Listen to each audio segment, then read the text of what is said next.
India को cancer हो गया है। कैंसर बाजार में बिकता है और हम रोज खरीदते हैं। शुगर का कैंसर का सीधा कनेक्शन है। सीधा कनेक्शन। कैंसर क्या है और क्या करता है बॉडी में?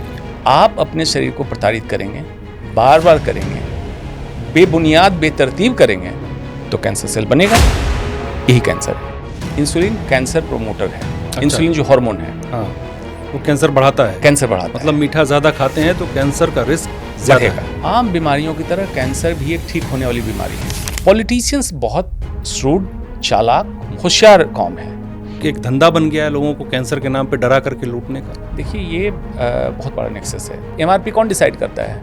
Ministry of chemical and fertiliser. अच्छा, तो मैक्सिमम रिटेल प्राइस वहीं से तय कर दो, इससे महंगी दवा नहीं बिकेगी। कोई डॉक्टर नेता बनना चाह रहा है, कोई मिनिस्टर बनना चाह रहा है, कोई आईएएस बनना चाह रहा है, कोई प्रॉपर्टी डीलर बनना चाह रहा है, कोई बिजनेसमैन। डॉक्टर रह लो। कैंसर की डायग्नोसिस जब हो तो पैनिक ना करें, घबरा ना जाएं। डॉक्टर पर ट्रस्ट करें, लेकिन ब्लाइंड ट्रस्ट ना करें। क्या मेडिकल जैसी सेंसिटिव फील्ड में आरक्षण होना चाहिए? क्या किसी की जान से खिलवाड़ नहीं है ये? जैसे डिफेंस में, डीआरडीओ में आरक्षण नहीं आपने दिया है, एक्सटर्नल सिक्योरिटी थ्रेट है। मेडिकल में भी आरक्षण नहीं होना चाहिए।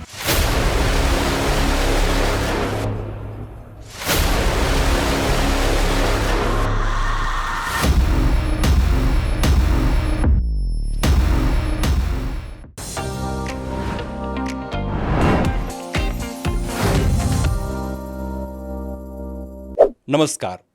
आज हम जिस मुद्दे पे बात करेंगे वो देश ही नहीं दुनिया के लिए बहुत बड़ा मुद्दा है। हम बात करेंगे कैंसर की। जिसको पता पड़ता है कि उसको कैंसर हो गया तो वो हर तरह से निराश हो जाता है। उसको लगता है कि उसका जीवन खत्म हो गया, क्योंकि इस बीमारी का डर ही ऐसा है। आज हमारे साथ बात करने के लिए हैं डॉक्टर अंशुमान कुमार, जिनसे हम इस मुद्दे पे बात करेंगे। बहुत स्वागत है सर आपका। धन्यवाद। मैं चाहूँगा कि सर आप एक बार दर्शकों को बताएं अपने बारे में थोड़ा सा, ताकि वो समझ सकें कि हम जिनसे बात कर रहे हैं वो कितने एक्सपर्ट हैं इस चीज़ के, और क्या वो सलाह जो आप देंगे वो लोग उसको अच्छे से फॉलो करें। ताकि शुरुआत तो यहाँ से की जाए कि कुछ नहीं, मैं एक इंसान हूँ। पढ़ाई डॉक्टरी की इसलिए लोग डॉक्टर बोल देते हैं। दूसरा, विज्ञान का विद्यार्थी हूँ, आज भी विद्यार्थी हूँ। आज भी मैं किसी चीज़ का अपने को एक्सपर्ट नहीं मानता हूँ। जितना आगे समय बीत रहा है, मतलब मेरी उम्र बढ़ रही है, अज्ञानता उतनी दिख रही है। लगता है ज्ञान का तो समुद्र है और हम तो कुछ नहीं जानते। एमबीबीएस मैंने पटना मेडिकल कॉलेज ज्वाइन किया। तो आम तौर पे कोई भी डॉक्टर जब एमबीबीएस ज्वाइन करता है तो उसका अहंकार होता है, इसको नकारा नहीं जा सकता है। उसके पीछे वजह है अच्छा कि ऑल इंडिया का एग्जाम क्वालिफाई करता है। 20 लाख 25 लाख लोग एग्जाम दे रहे होते हैं, उसमें आपका सिलेक्शन होता है। गवर्नमेंट कॉलेज में, स्टेट के टॉप कॉलेज में एडमिशन होता है, तो थोड़ा सा अहंकार आता है। हाँ। किताबें आपकी मोटी मोटी होती हैं, 4000 5000 पढ़ने की एक किताब, जिसको रख के अगर सीने पे सो जाए तो शायद दम घुट जाए। और उसको रख के सोने की आदत डॉक्टरों को हो जाती है जी। तो अहंकार पनपता है। लेकिन जब यात्रा आगे बढ़ी तो ऑल इंडिया से फिर मैंने एमएस सर्जरी ज्वाइन किया अलीगढ़ मुस्लिम यूनिवर्सिटी। अच्छा। तब पता चला कि मैं जो सोच रहा था बहुत जानता हूँ, ये तो कुछ भी नहीं जानता हूँ। अब तो नई चीज़ सीखनी है, तो फिर सर्जरी सीखी। उसके बाद MCH मैजेस्ट्री सर्जरी एक डिग्री होती है सुपर स्पेशलाइजेशन के लिए। किस चीज़ के लिए? कैंसर सर्जरी के लिए। तो MCH कैंसर सर्जरी फिर मैंने अहमदाबाद से किया। MRCS एक डिग्री है स्कॉटलैंड में, एडिनबरा, वहाँ से MRCS किया। तो ये मेडिकल की सारी डिग्री इंडिया विदेश की हो गई। MRCS क्या हुई डॉक्टर साहब? Member of royal college of surgeon, Edinburgh. वो हमारे विश्व का सबसे पुराना सर्जन का कॉलेज है, royal college of surgeon Edinburgh. 570 साल से ऊपर हो चुका है उस कॉलेज को। अच्छा। हाँ, ओल्डेस्ट कॉलेज है। फिर मैं प्रैक्टिस में आ गया, दिल्ली में काम करने लगा। तो सरकारी अस्पताल में अलग समस्या थी, हम लोगों की ज्वाइनिंग नहीं हुई। चाहता था कि सरकारी मेडिकल कॉलेज जाऊं, पढ़ाऊं लोगों को, काम भी सिखाऊं और खुद भी काम करूं। लेकिन ठीक है, देश में जैसी नीति होगी, जो चाहते थे मैंने वैसा ही किया। मजबूरन प्राइवेट अस्पताल आना पड़ा। तो प्राइवेट अस्पताल जब आया तो ये अस्पताल तो लालाओं का होता है, बिल्कुल। तो ये लोग चलाते थे। कोई मीटिंग हो, जब मैं मीटिंग में बैठूं तो मुझे कैंसर की जानकारी तो थी, डॉक्टरी की जानकारी थी, लेकिन मैनेजमेंट की जानकारी नहीं होती थी। मुझे ऐसा लगता था कोई अनसुलझी पहेली है। तो फिर मैंने MBA कर लिया। अच्छा। हाँ, MBA कर लिया। ये भी अजब है कि आपने मेडिकल की पढ़ाई के बाद MBA उनकी बात समझने के लिए अच्छा। कि हेल्थ केयर का राजा तो डॉक्टर होता है, obviously। और राजा वहाँ फकीर की तरह बैठा कह रहा है कि मुझे नहीं समझ में आ रहा CQI क्या है, MOM क्या है, बजट क्या है, फाइनेंस क्या है। प्राइवेट हॉस्पिटल तो इस पे चलता था। तो इसका तो डॉक्टर से लेना देना होना भी नहीं चाहिए, मुझे लगता है। हाँ, होना नहीं चाहिए, लेकिन काम कौन कर रहा है? अगर मान लीजिए कि आप कोई फैक्ट्री खोलते हैं तो आप मजदूर से काम कराएंगे। यहाँ तो पढ़ा लिखा डॉक्टर आपका मजदूर हो गया। तो भाई हमें उनकी भाषा समझनी थी, MBA किया। MBA जब कर लिया तो दिक्कत ये होने लगी कि कैंसर और डॉक्टरी की जानकारी मुझे थी, वो उनको नहीं थी, जो नॉन डॉक्टर वहाँ बैठे थे। Obviously लेकिन उनके विधा की जानकारी मुझे हो गई। हाँ।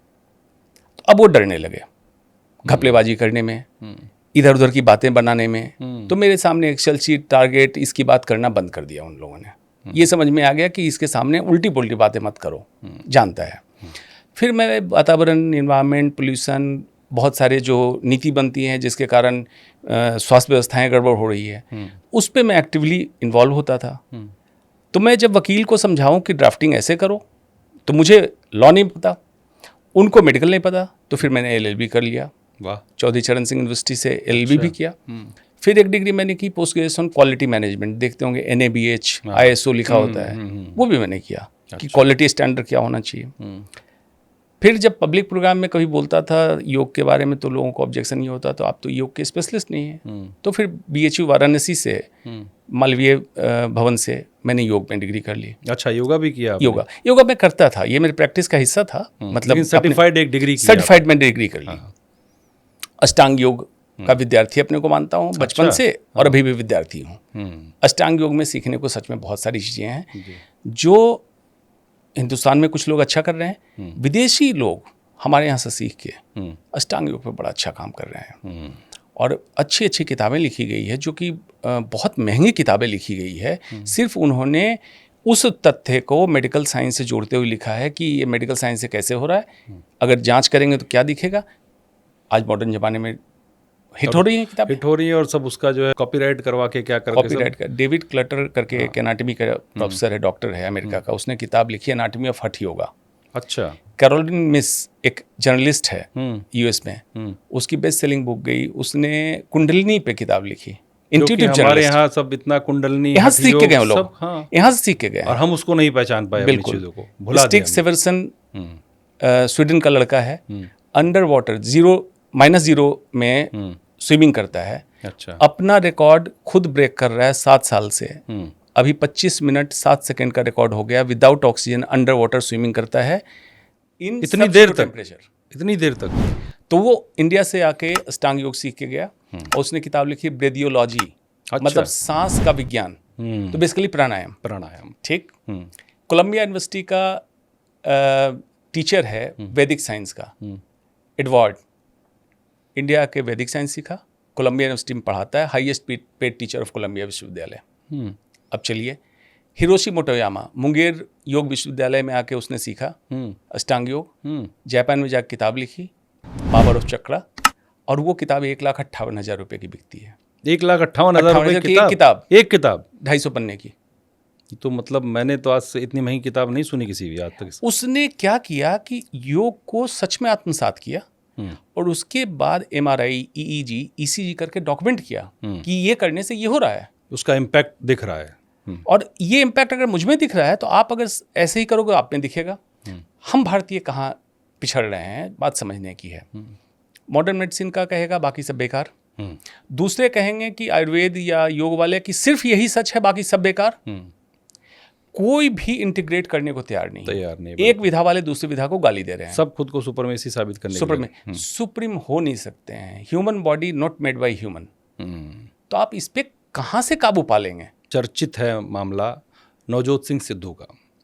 अब उन्होंने एक कोई रील उनकी वायरल हुई और कहा कि उनकी पत्नी को कैंसर था, उन्होंने हल्दी, नींबू पानी और नीम के पत्ते और एप्पल साइडर विनेगर इस्तेमाल किया और 40 दिन में कैंसर रिवर्स हो गया। ये क्या ऐसा संभव है? ये क्या जो चल रहा है, इसका सच क्या है? आंशिक रूप से उसमें कुछ बातें सही हैं। जैसे कहा जाता है जो भी कहूँगा सच कहूँगा, सच के सिवा कुछ नहीं कहूँगा। यहाँ तक तो ठीक किया, लेकिन सारे सच कह दूंगा ये उसने छुपा लिया। अच्छा। हाँ। तो इसका सच क्या है? हाँ, उनकी पत्नी भी डॉक्टर हैं, ब्रेस्ट कैंसर हुआ, उन्हीं के एक कंप्लीट वीडियो में उन्होंने बताया है, जिसको कट करके रील जो वायरल किया गया उसमें उसको हटा दिया गया, कि कैंसर हुआ, पहले सर्जरी हुई, कीमोथेरेपी हुई, और उसके बाद रेडिएशन किसी कारणवश फैमिली में कुछ फंक्शन था, मिस हो गया, कैंसर रिलैप्स हुआ, फिर सर्जरी हुई, दवाइयाँ लगी। उस बार रिलैप्स के बाद सिद्धू ने जो बात कही है वो सच है कि रिसर्च पेपर उठा के पढ़े, उसमें जो जो उनको पता चला वो उसका पालन किया। मेन ट्रीटमेंट चलने के साथ साथ, सर्जरी और कीमोथेरेपी के साथ साथ, जिसमें उन्होंने एक कहा ग्लूकोज, शुगर, मीठी चीज़ बंद कर दी। बिल्कुल ठीक है। इंसुलिन स्पाइक, जब भी हम मीठा खाते हैं इंसुलिन स्पाइक होता है। इंसुलिन मोटापा बढ़ाता है, इंसुलिन कैंसर प्रोमोटर है। इंसुलिन जो हार्मोन है, हाँ, वो कैंसर बढ़ाता है। कैंसर बढ़ाता मतलब मीठा ज़्यादा खाते हैं तो कैंसर का रिस्क ज़्यादा है। ठीक, तो आइडियली तो मीठा सबको अवॉइड करना है। दूसरा, फिर उन्होंने कहा Apple cider vinegar. Apple cider vinegar खाने के पहले अगर हम लेते हैं 10 मिनट पहले, तो जो हम खा रहे हैं उसमें जो भी शुगर की मात्रा है उसका एब्जॉर्प्शन डिले करता है। ओके।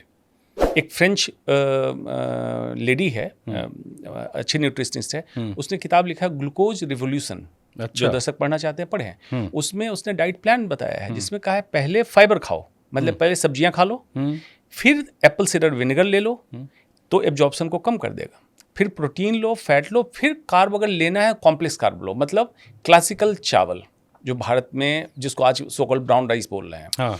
आटा लो तो गेहूं का पिसा हुआ चोकर सहित लो, फाइबर के साथ जाए, तो ये कहा है। तो एप्पल साइडर विनेगर बिल्कुल सही है। ठीक है। हल्दी, मेरा ही इंटरनेशनल पेपर पब्लिश है, P53 हाइपरमिथाइलेशन एक प्रोसेस है सेल के अंदर जिसके कारण कैंसर बढ़ता है, इसको हल्दी रिवर्स कर देती है। ये आम भाषा में अगर हम दर्शकों को समझाना चाहें, जो आपने टर्म यूज़ की, P53 हाइपरमिथाइलेशन डीएनए जो सेल के अंदर है, जो हमारा सारा जेनेटिक इन्फॉर्मेशन रखता है, जिसकी गड़बड़ी से कैंसर होता है। अच्छा।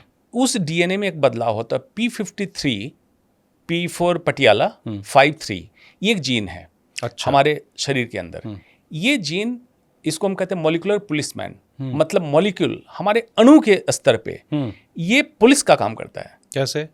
ये पूरे शरीर में घूमता रहता है, कहीं भी शरीर में कोई एबनॉर्मली आए, कोई भी असामान्यता पकड़ लेता है, उसको किल कर देता है, मार देता है। अच्छा, मतलब गश्त करता रहता है, पुलिस घूमती रहती है। बिल्कुल, पेट्रोलिंग कर रहा है, पेट्रोलिंग करता बॉडी में, पूरे बॉडी में। अब यही हाइपरमिथाइलेशन, इसकी गड़बड़ी हो जाए, इसको हल्दी रिवर्स करती है, वापस नॉर्मल जीन में बनाती है। तो हमारे यहाँ तो पहले से कहा जाता है कि हल्दी एंटीबायोटिक है। अब देखिए आयुर्वेद में धन्वंतरी, सुश्रुत, चरक, बागभट सब तो यही थे। बिल्कुल यही थे। वो भी अपने समय के वैज्ञानिक थे। हाँ।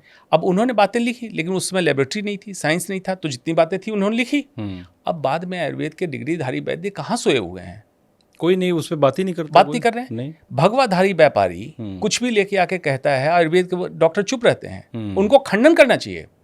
जैसे हमारे मॉडर्न साइंस में कोई कंपनी का मालिक आके कहे कि कैंसर का इलाज इस दवाई से करो, हम लोग अगले दिन ऑब्जेक्ट करें, तुमने क्या डॉक्टरी पढ़ी है, नीट एग्जाम क्वालिफाई किए हो, कैसे तुम बोल रहे हो?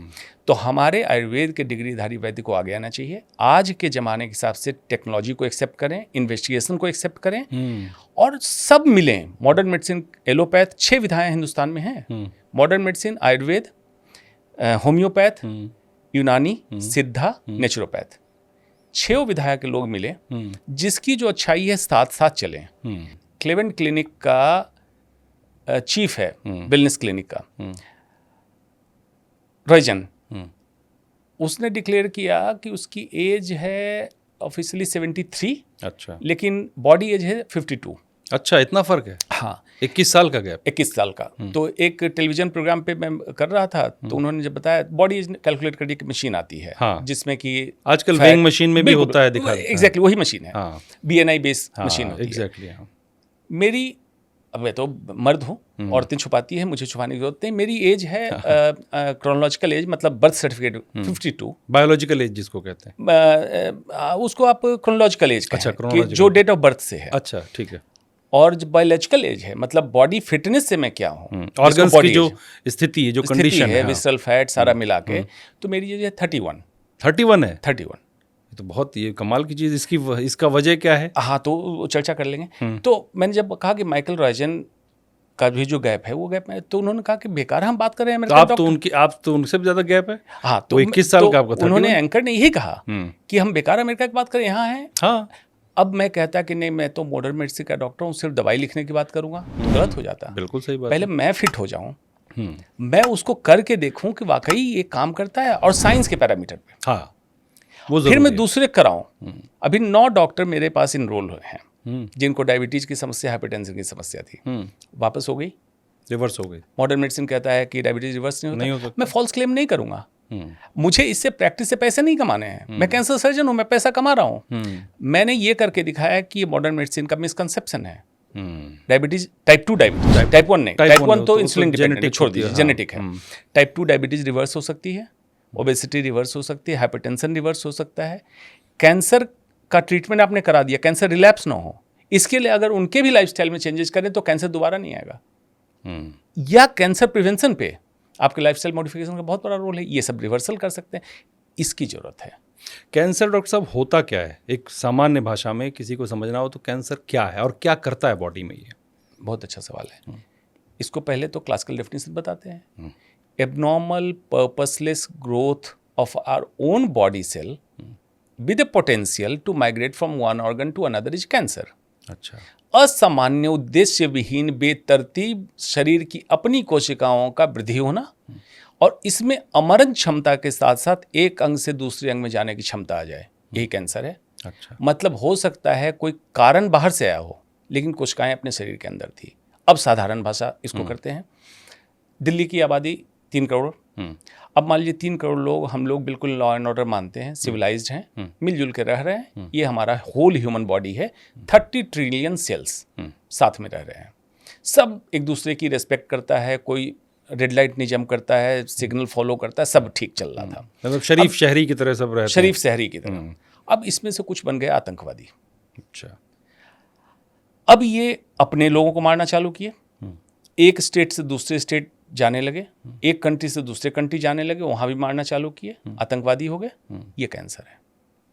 तो जैसे आतंकवादी बना क्यों?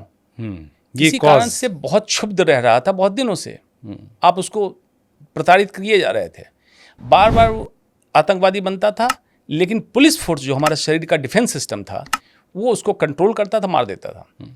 एक समय ऐसा हुआ कि इसने चकमा देना सीख लिया। अब डिफेंस सिस्टम को पता ही नहीं चला कि आतंकवादी बना, अब बन के लोगों को मारना चालू कर दिया, वो कैंसर है।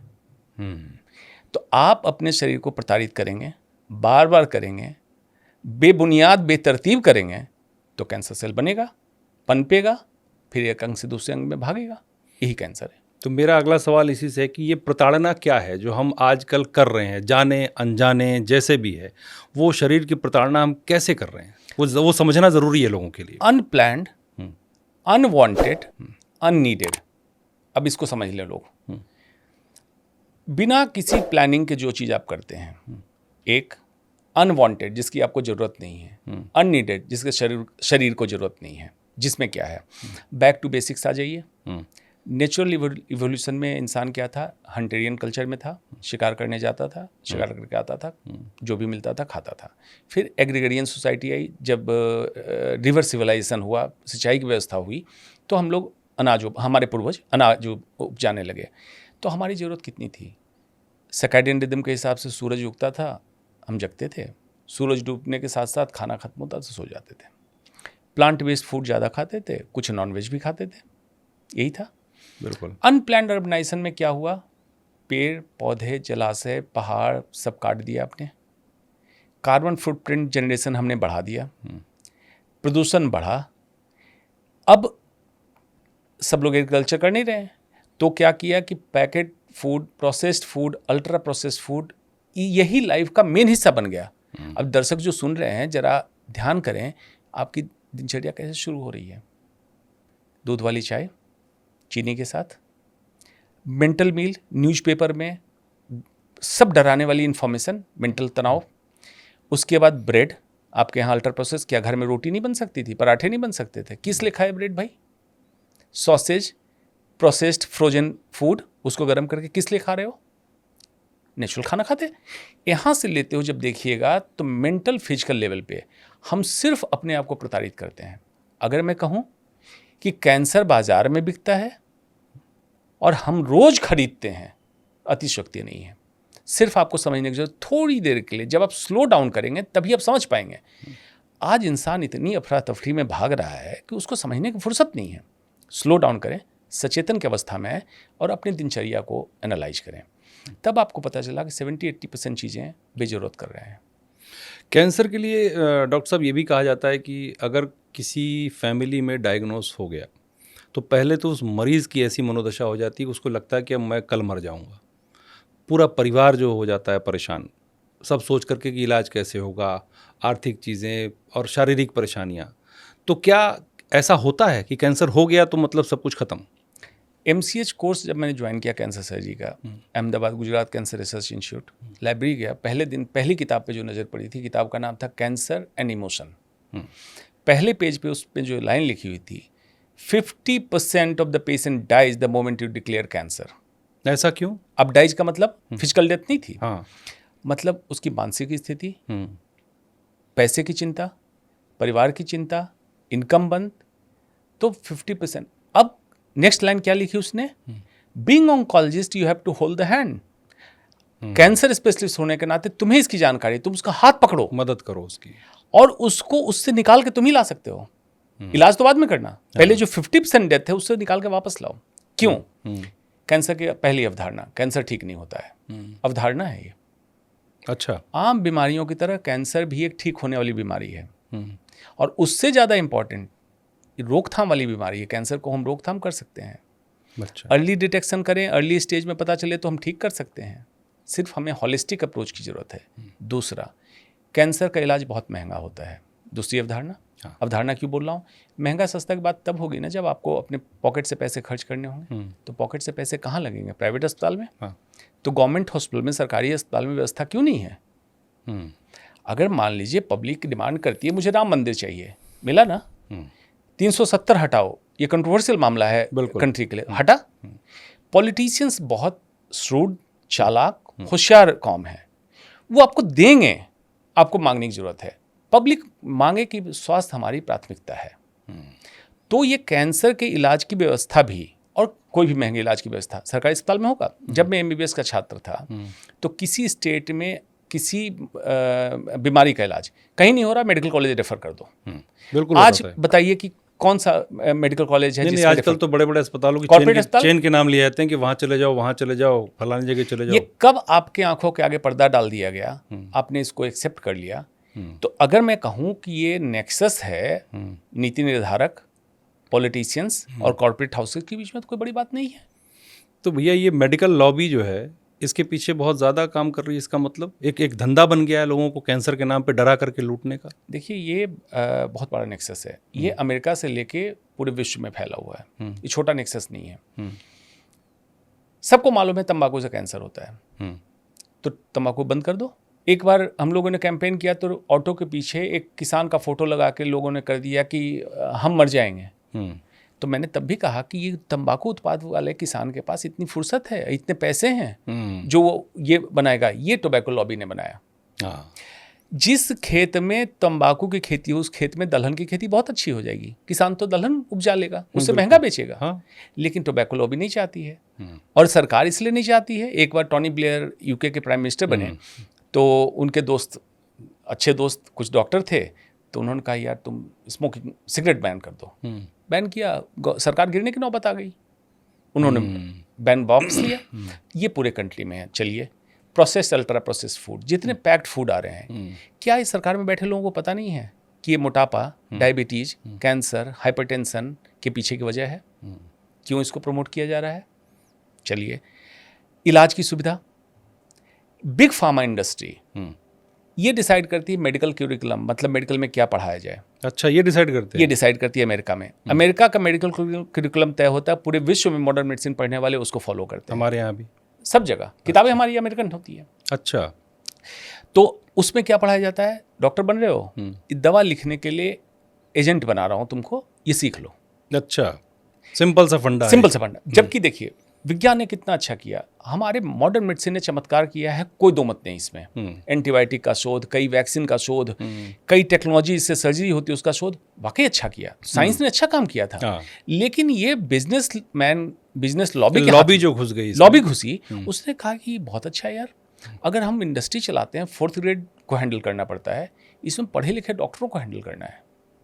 वो हमारे लिए दवाई लिखेगा, वो हमारे लिए टारगेट अचीव करेगा, उसके बल्ले हो गए। तो क्या सरकार को नहीं पता है? अब सरकार नाटक क्या करेगी? हमने डॉक्टरों का कॉन्फ्रेंस स्पॉन्सर करने पे बैन लगा दिया। किसको बेवकूफ़ बनाते हो यार?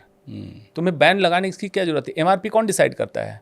Ministry of chemical and fertiliser. अच्छा, तो मैक्सिमम रिटेल प्राइस वहीं से तय कर दो। इससे महंगी दवा नहीं बिकेगी, ना महंगी दवा बिकेगी, मतलब एमआरपी ना हाई होगा, ना डॉक्टर अस्पताल को मुनाफा मिलेगा। बेतरतीब मुनाफा की बात, बेतरतीब मुनाफा जो मिलता है नहीं मिलेगा।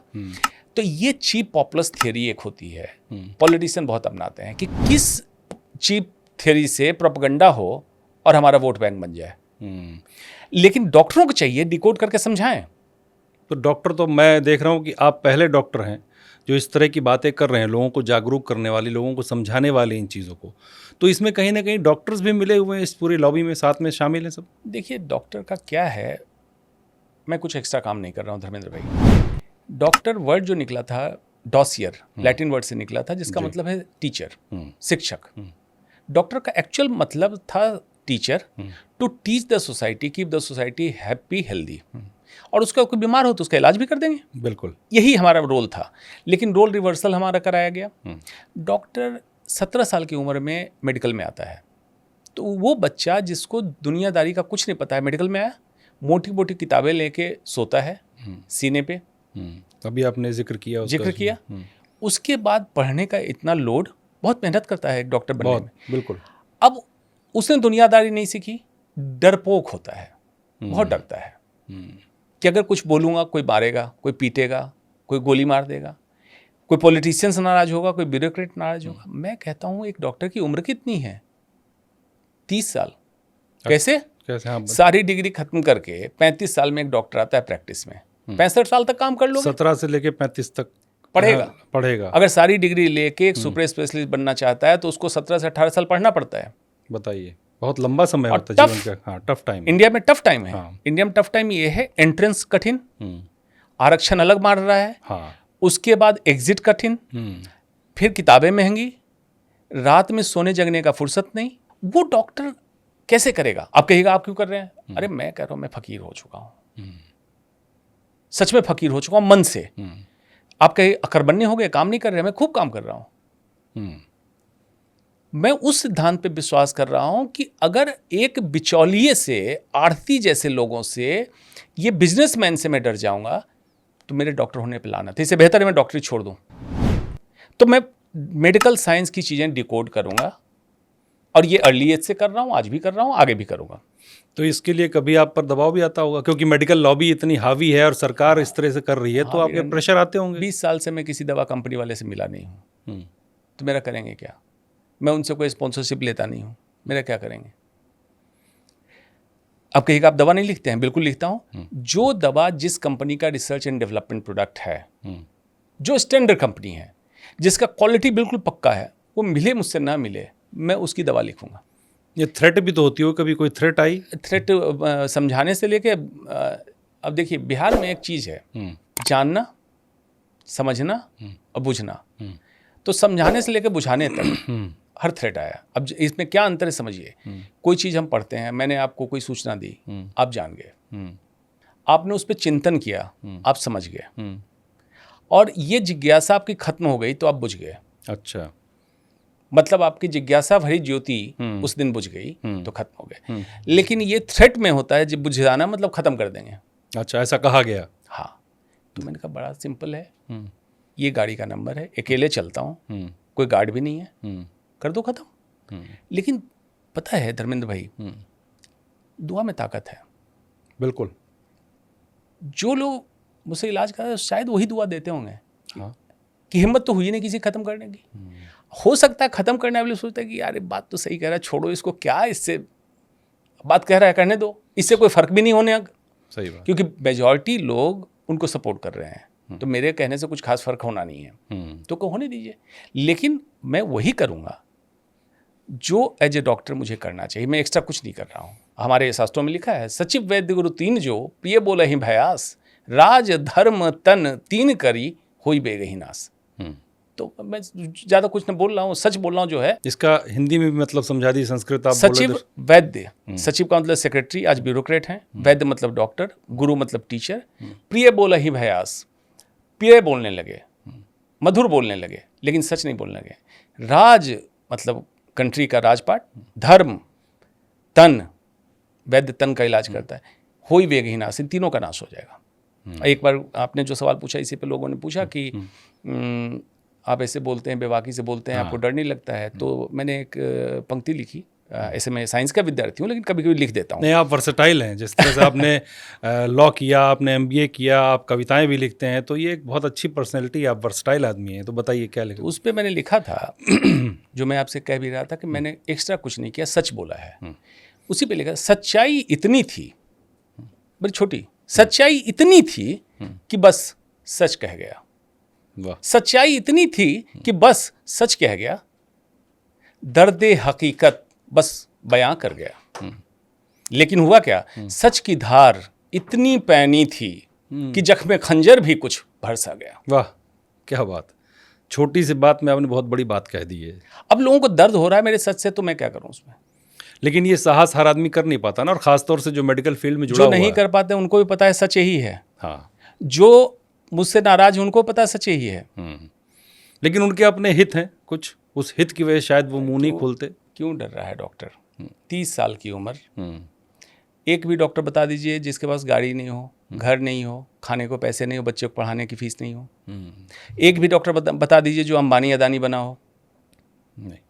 तो भाई जब वो वहां भी नहीं पहुंच पाओगे, जब ये भी कमी नहीं है, तो कम से कम जिस प्रोफेशन में हो उसका सच्चाई से निभा लो, ईमानदारी से काम करें उसमें। आज मैक्सिमम डॉक्टरों को डॉक्टर छोड़ के सब बनने का है। कोई डॉक्टर नेता बनना चाह रहा है, कोई मिनिस्टर बनना चाह रहा है, कोई IAS बनना चाह रहा है, कोई प्रॉपर्टी डीलर बनना चाह रहा है, कोई बिजनेसमैन।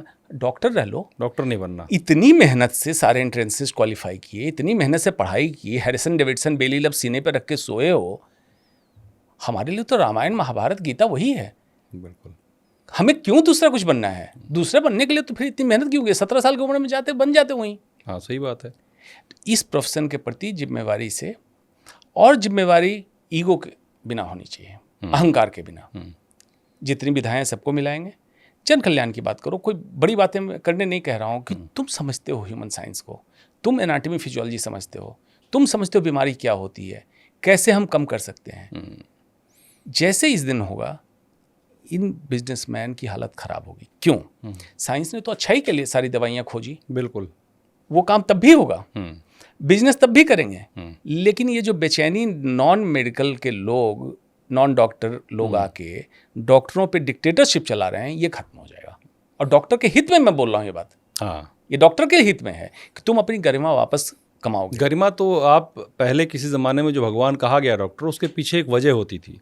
लेकिन आज की डेट में गरिमा इतनी गिर गई है कि लोग डॉक्टरों पर ट्रस्ट करने को तैयार नहीं है। डॉक्टर पेशेंट रिलेशनशिप हम लोग पढ़ते थे MBBS में, ये खत्म हो गया है। हाँ, मैं आपको यही मेरा सवाल है अगला कि अब मान लीजिए किसी व्यक्ति को कैंसर डिटेक्ट हुआ, तो वो बेचारा इतना घबराया रहता है, वो डॉक्टर के पास बड़ी उम्मीद से जाता है। लेकिन आजकल की स्थिति बन गई, जो हॉस्पिटल बड़े बड़े नेक्सस बन गए हैं, उनको ये नहीं पता कि उनको सही ट्रीटमेंट मिलेगा कि नहीं मिलेगा, वो जिंदा बचेंगे कि नहीं बचेंगे, उनको कितना लूटा जाएगा, इसकी भी कोई गारंटी नहीं है। तो लोग ट्रस्ट खो चुके हैं। क्यों हो रहा है ऐसा? कैसे, इसका क्या निदान है? देखिए, इसमें क्या है, मैं दर्शकों को 2-3 बात कहना चाहूँगा। कैंसर के डायग्नोसिस जब हो तो पैनिक ना करें, घबरा ना जाएं। बहुत अब तो बीमारी पता चल गई, रुक जाओ। जहाँ भी दिखाएं, डॉक्टर चुने, अस्पताल ना चुने। बड़े बड़े अस्पताल हरे हरे शीशे, नीले शीशे लगे होंगे, अट्रैक्ट करेंगे। डॉक्टर चुने, डॉक्टर की डिग्री देखें कि properly qualified cancer surgeon, properly qualified medical oncologist है कि नहीं। आज नाटक चल रहा है, ऑर्गन स्पेसिफिक, ये कॉर्पोरेट का चलाया हुआ है। जब MCH ऑन्को सर्जरी की डिग्री आई तो कैंसर सर्जन बनाना था। अब कैंसर सर्जन अपने में डिसाइड करता है कि मैं इस अंग का स्पेशलिस्ट हूँ, मैं इस अंग का हूँ, तो बात समझ में आती है। आज कहा जाता है GI वाले को गैस्ट्रो का, पित्त की थैली का भी ऑपरेशन करेगा, साथ में कैंसर का भी करेगा, तो ये तो रिजल्ट अच्छा नहीं देगा। बिल्कुल। तो प्रॉपरली क्वालिफाइड डॉक्टर चुने, कोशिश करें गवर्नमेंट कॉलेज का डॉक्टर हो, डोनेशन से ना पढ़ा हो। अब बातें बुरी लगती है लोगों को, तो लगे, लेकिन भाई जो गवर्नमेंट कॉलेज में गया तो नेशनल बात, उसका IQ लेवल बेटर था, आपसे ज़्यादा मेहनत करके आया, तो उसको माइलेज मिलना चाहिए।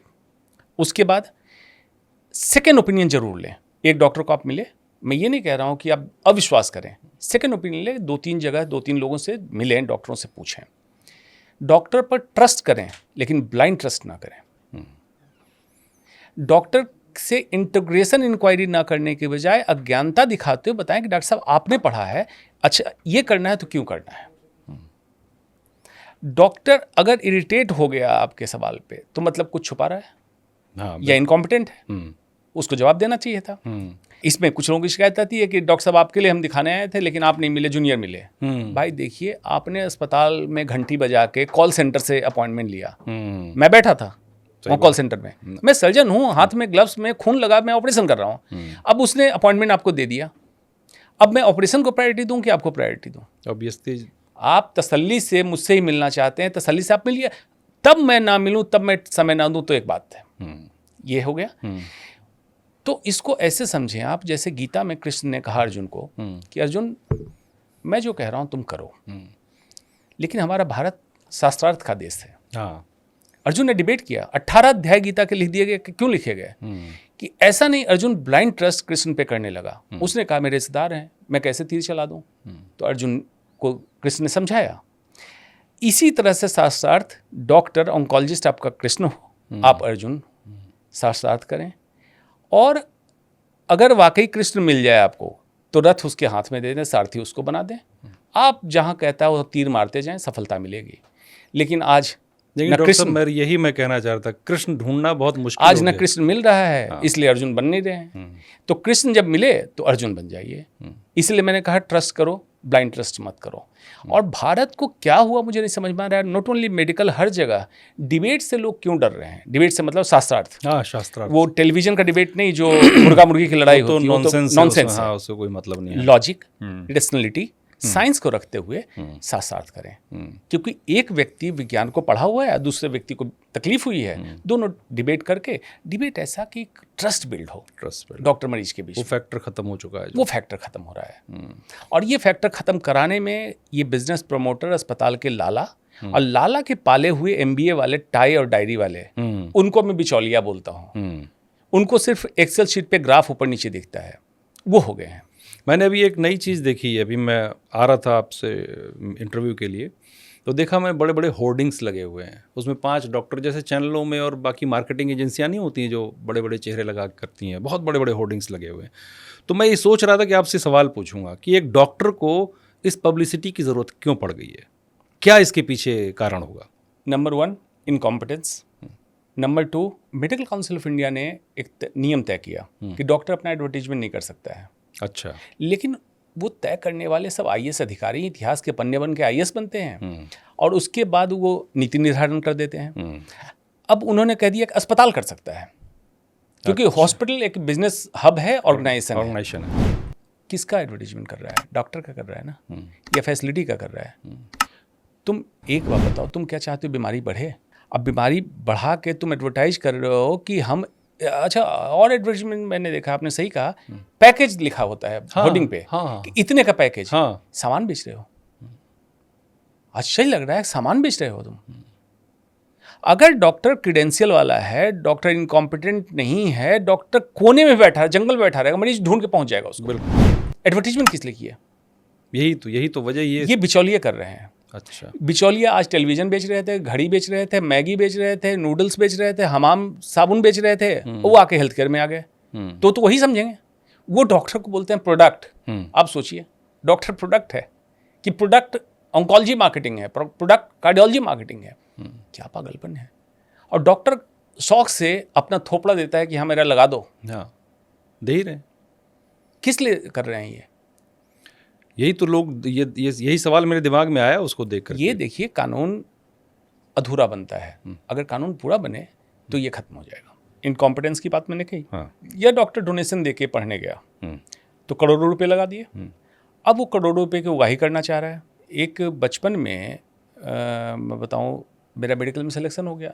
एक मेरा दोस्त था, उसके पिताजी भी डॉक्टर थे, छोटे शहर से हम लोग आते हैं, तो उसका सिलेक्शन नहीं हुआ, तो उसको नेपाल उस समय MBBS करने के लिए उसके पिताजी ने भेजा 6 लाख रुपए देके।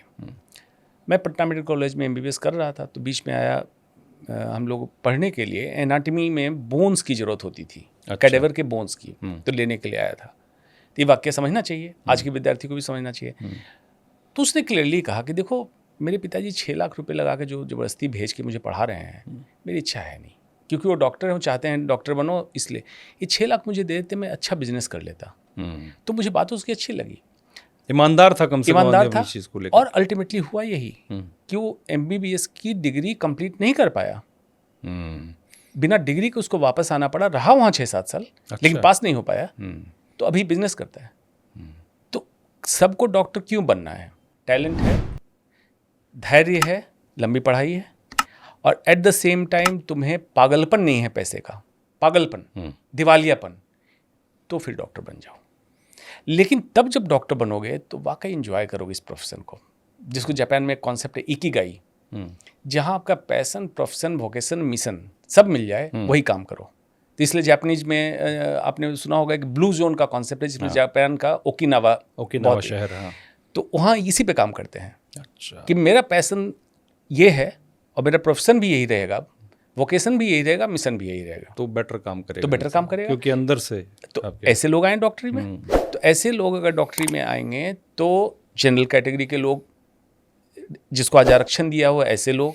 आरक्षण पे मैं पूछने वाला था, क्या मेरा सवाल ये है कि क्या मेडिकल जैसी सेंसिटिव फील्ड में आरक्षण होना चाहिए? क्या किसी की जान से खिलवाड़ नहीं है ये? जैसे डिफेंस में, DRDO में आरक्षण नहीं आपने दिया है, एक्सटर्नल सिक्योरिटी थ्रेट है, मेडिकल में भी आरक्षण नहीं होना चाहिए, क्योंकि इंटरनल सिक्योरिटी थ्रेट है। अभी क्यों मैं बोल रहा हूँ, ये जातिगत आरक्षण की बात नहीं कर रहा हूँ। आरक्षण जातिगत हो या पैसे पे कोई जा रहा हो या सिफारिश पे जा रहा हो, सब आरक्षण है।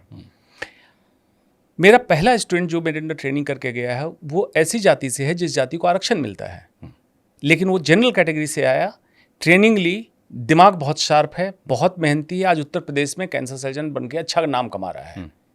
ऐसे लोग आए। तो हर जाति में अच्छे टैलेंट के लोग हैं।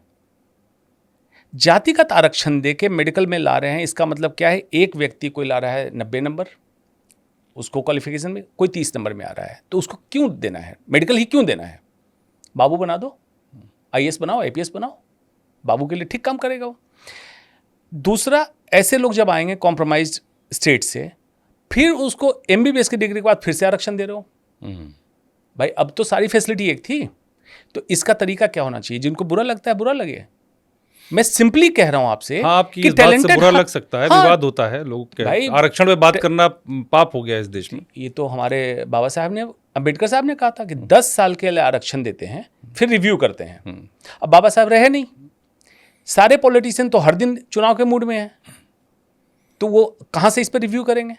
रिव्यू इसलिए करना है, रिव्यू आप करके बाकी में क्या कर रहे हो तुम जानो। मैं मेडिकल का हूँ, मैं जानता हूँ कितनी मेहनत लगती है, मैं जानता हूँ टैलेंटेड लोग चाहिए।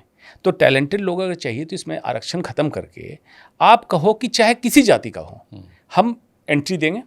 एंट्री देने के बाद अगर आपके पास आर्थिक असमर्थता है तो कॉलेज की लाइब्रेरी से किताब भी देंगे, रहने की हॉस्टल की फीस भी नहीं लेंगे, खाना भी देंगे, सब देंगे। मेहनत करो ताकि हम टैलेंट रिक्रूट करें, और उसके बाद ये ना सोचना पड़े किसी को दिखाने जाने के लिए कि मैं जो जा रहा हूँ जनरल कैटेगरी का है कि नहीं, कहीं डोनेशन कॉलेज का तो नहीं पढ़ा है।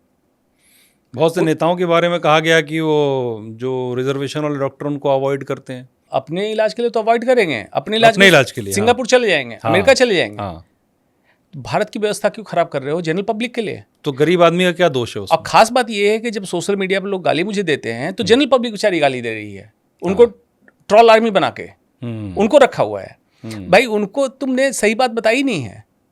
मैं आरक्षण का विरोधी इसलिए हूं कि इंटरनल सिक्योरिटी थ्रेट जैसे मामले, मेडिकल के मामले में आप सिर्फ और सिर्फ क्रीम लाइए, और इसका जाति से कोई लेना देना नहीं है। लोग बेवजह समझने में किसी जाति के खिलाफ बोलो, जाति के खिलाफ नहीं बोलो, मैं टैलेंट के फेवर में बोलता हूँ। किसी की जिंदगी मौत का सवाल है, जिंदगी मौत का सवाल है। टैलेंटेड लोगों को आने दो, मेहनती को आने दो, जुझारू को आने दो, जुनूनी को आने दो, जो पूरी ज़िंदगी मेहनत करना चाहता है, पूरी ज़िंदगी तत्परता से काम करना चाहता है और इक्वल रैंक में है, बराबरी में है। आप पोलराइज करके हमारे बीच की दूरियां बढ़ा रहे हो। बिल्कुल। पूरा विश्व कहाँ जा रहा है, हम जाति में उलझे हुए हैं। इसमें तो मुझे लगता है कि पॉलिटिशियंस का बहुत बड़ा हाथ है इस चीज़। पॉलिटिशियन का ही हाथ है और किसी का हाथ नहीं है, और किसी का हाथ नहीं, सिर्फ पॉलिटिशियन का हाथ है इसमें। मैक्सिमम प्राइवेट मेडिकल कॉलेज किसके पैसे लगे हैं? पॉलिटिशियंस के। या इनडायरेक्टली पॉलिटिशियन से अप्रूवल लिया, बिजनेसमैन के? किसका है मेडिकल कॉलेज प्राइवेट? हाँ, इन्हीं लोगों के हैं obviously। गवर्नमेंट में पॉलिटिशियन इन्वॉल्व है। अभी बिहार स्टेट में जातीय गणना हुई, ये सब क्या चल रहा है? तमाशा चल रहा है। हाँ, जातीय जनगणना हुई और पूरे देश में कराने की मांग उठ रही है रोज नेता। हर तो ये पार्टी तो वोट बैंक के लिए कहेंगे। अगर अमेरिका भी जातीय जनगणना में उलझा रहता तो आज अमेरिका को आप क्यों देखते हैं? किसी की एक ख्वाहिश होती है कि मैं ये सब पढ़ के अमेरिका चला जाऊं, वो भी उलझ जाता। मैं एक डॉक्टर साहब, अब ये बड़ा सवाल है। मैं बता दूं कि 2023 में करीब 1 करोड़ लोगों की पूरी दुनिया में कैंसर से मौत हुई है। भारत और पूरी दुनिया में हर दिन करीब 26,000 लोगों की डेथ कैंसर से होती है। और भारत में बात करें तो हर 9 में से 1 आदमी को कैंसर की आशंका है। तो मेरा सवाल आपसे यही है कि भारत जो है ये कैंसर कैपिटल की तरह बनता जा रहा है, इसकी क्या वजह है? क्योंकि चीन और अमेरिका के बाद भारत का नंबर है तीसरा, जहां मैंने पढ़ा थोड़ा सा। India is going to be cancer capital of the world. पूरे विश्व के कैंसर की राजधानी इंडिया बनेगा। इंडिया बन जाएगा, हम माने ना माने। अब ये बात आप सोच सकते हैं क्यों ना माने। कैंसर में कैंसर की रिपोर्टिंग हम लोग को ICMR, इंटरनेशनल काउंसिल में मेडिकल रिसर्च करना होता है। या तो अंडर रिपोर्टिंग है या ओवर रिपोर्टिंग है। अब इसको समझिए क्या क्या है। अब एक मान लीजिए मैनपुरी के किसी छोटे जनपद, मैनपुरी जनपद में कहीं कस्बे में कोई कैंसर डायग्नोसिस हुआ, उसकी रिपोर्टिंग नहीं हुई, वो 3 अस्पताल गया, कहीं से रिपोर्टिंग नहीं हुई। जो मरीज टर्सरी कैंसर सेंटर पे आया उसकी रिपोर्टिंग हुई। अच्छा, तो मैं कब से डिमांड कर रहा हूं कि मतलब UID डेटा करेक्ट नहीं है, आप ये कह रहे हैं। तो UID से लिंक कर दो, आधार कार्ड से लिंक कर दो, मरीज कहीं जाए आधार कार्ड से उसका कैंसर रजिस्ट्री नोटिफाइबल डिजीज कर दो।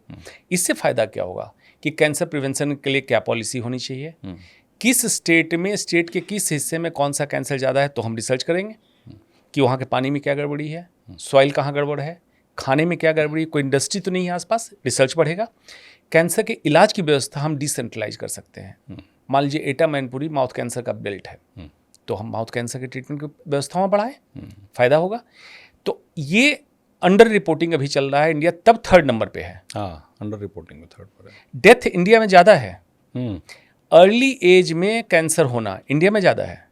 इसकी सबकी वजह क्या है डॉक्टर साहब? अब सुनिए, इंडिया को कैंसर हो गया है।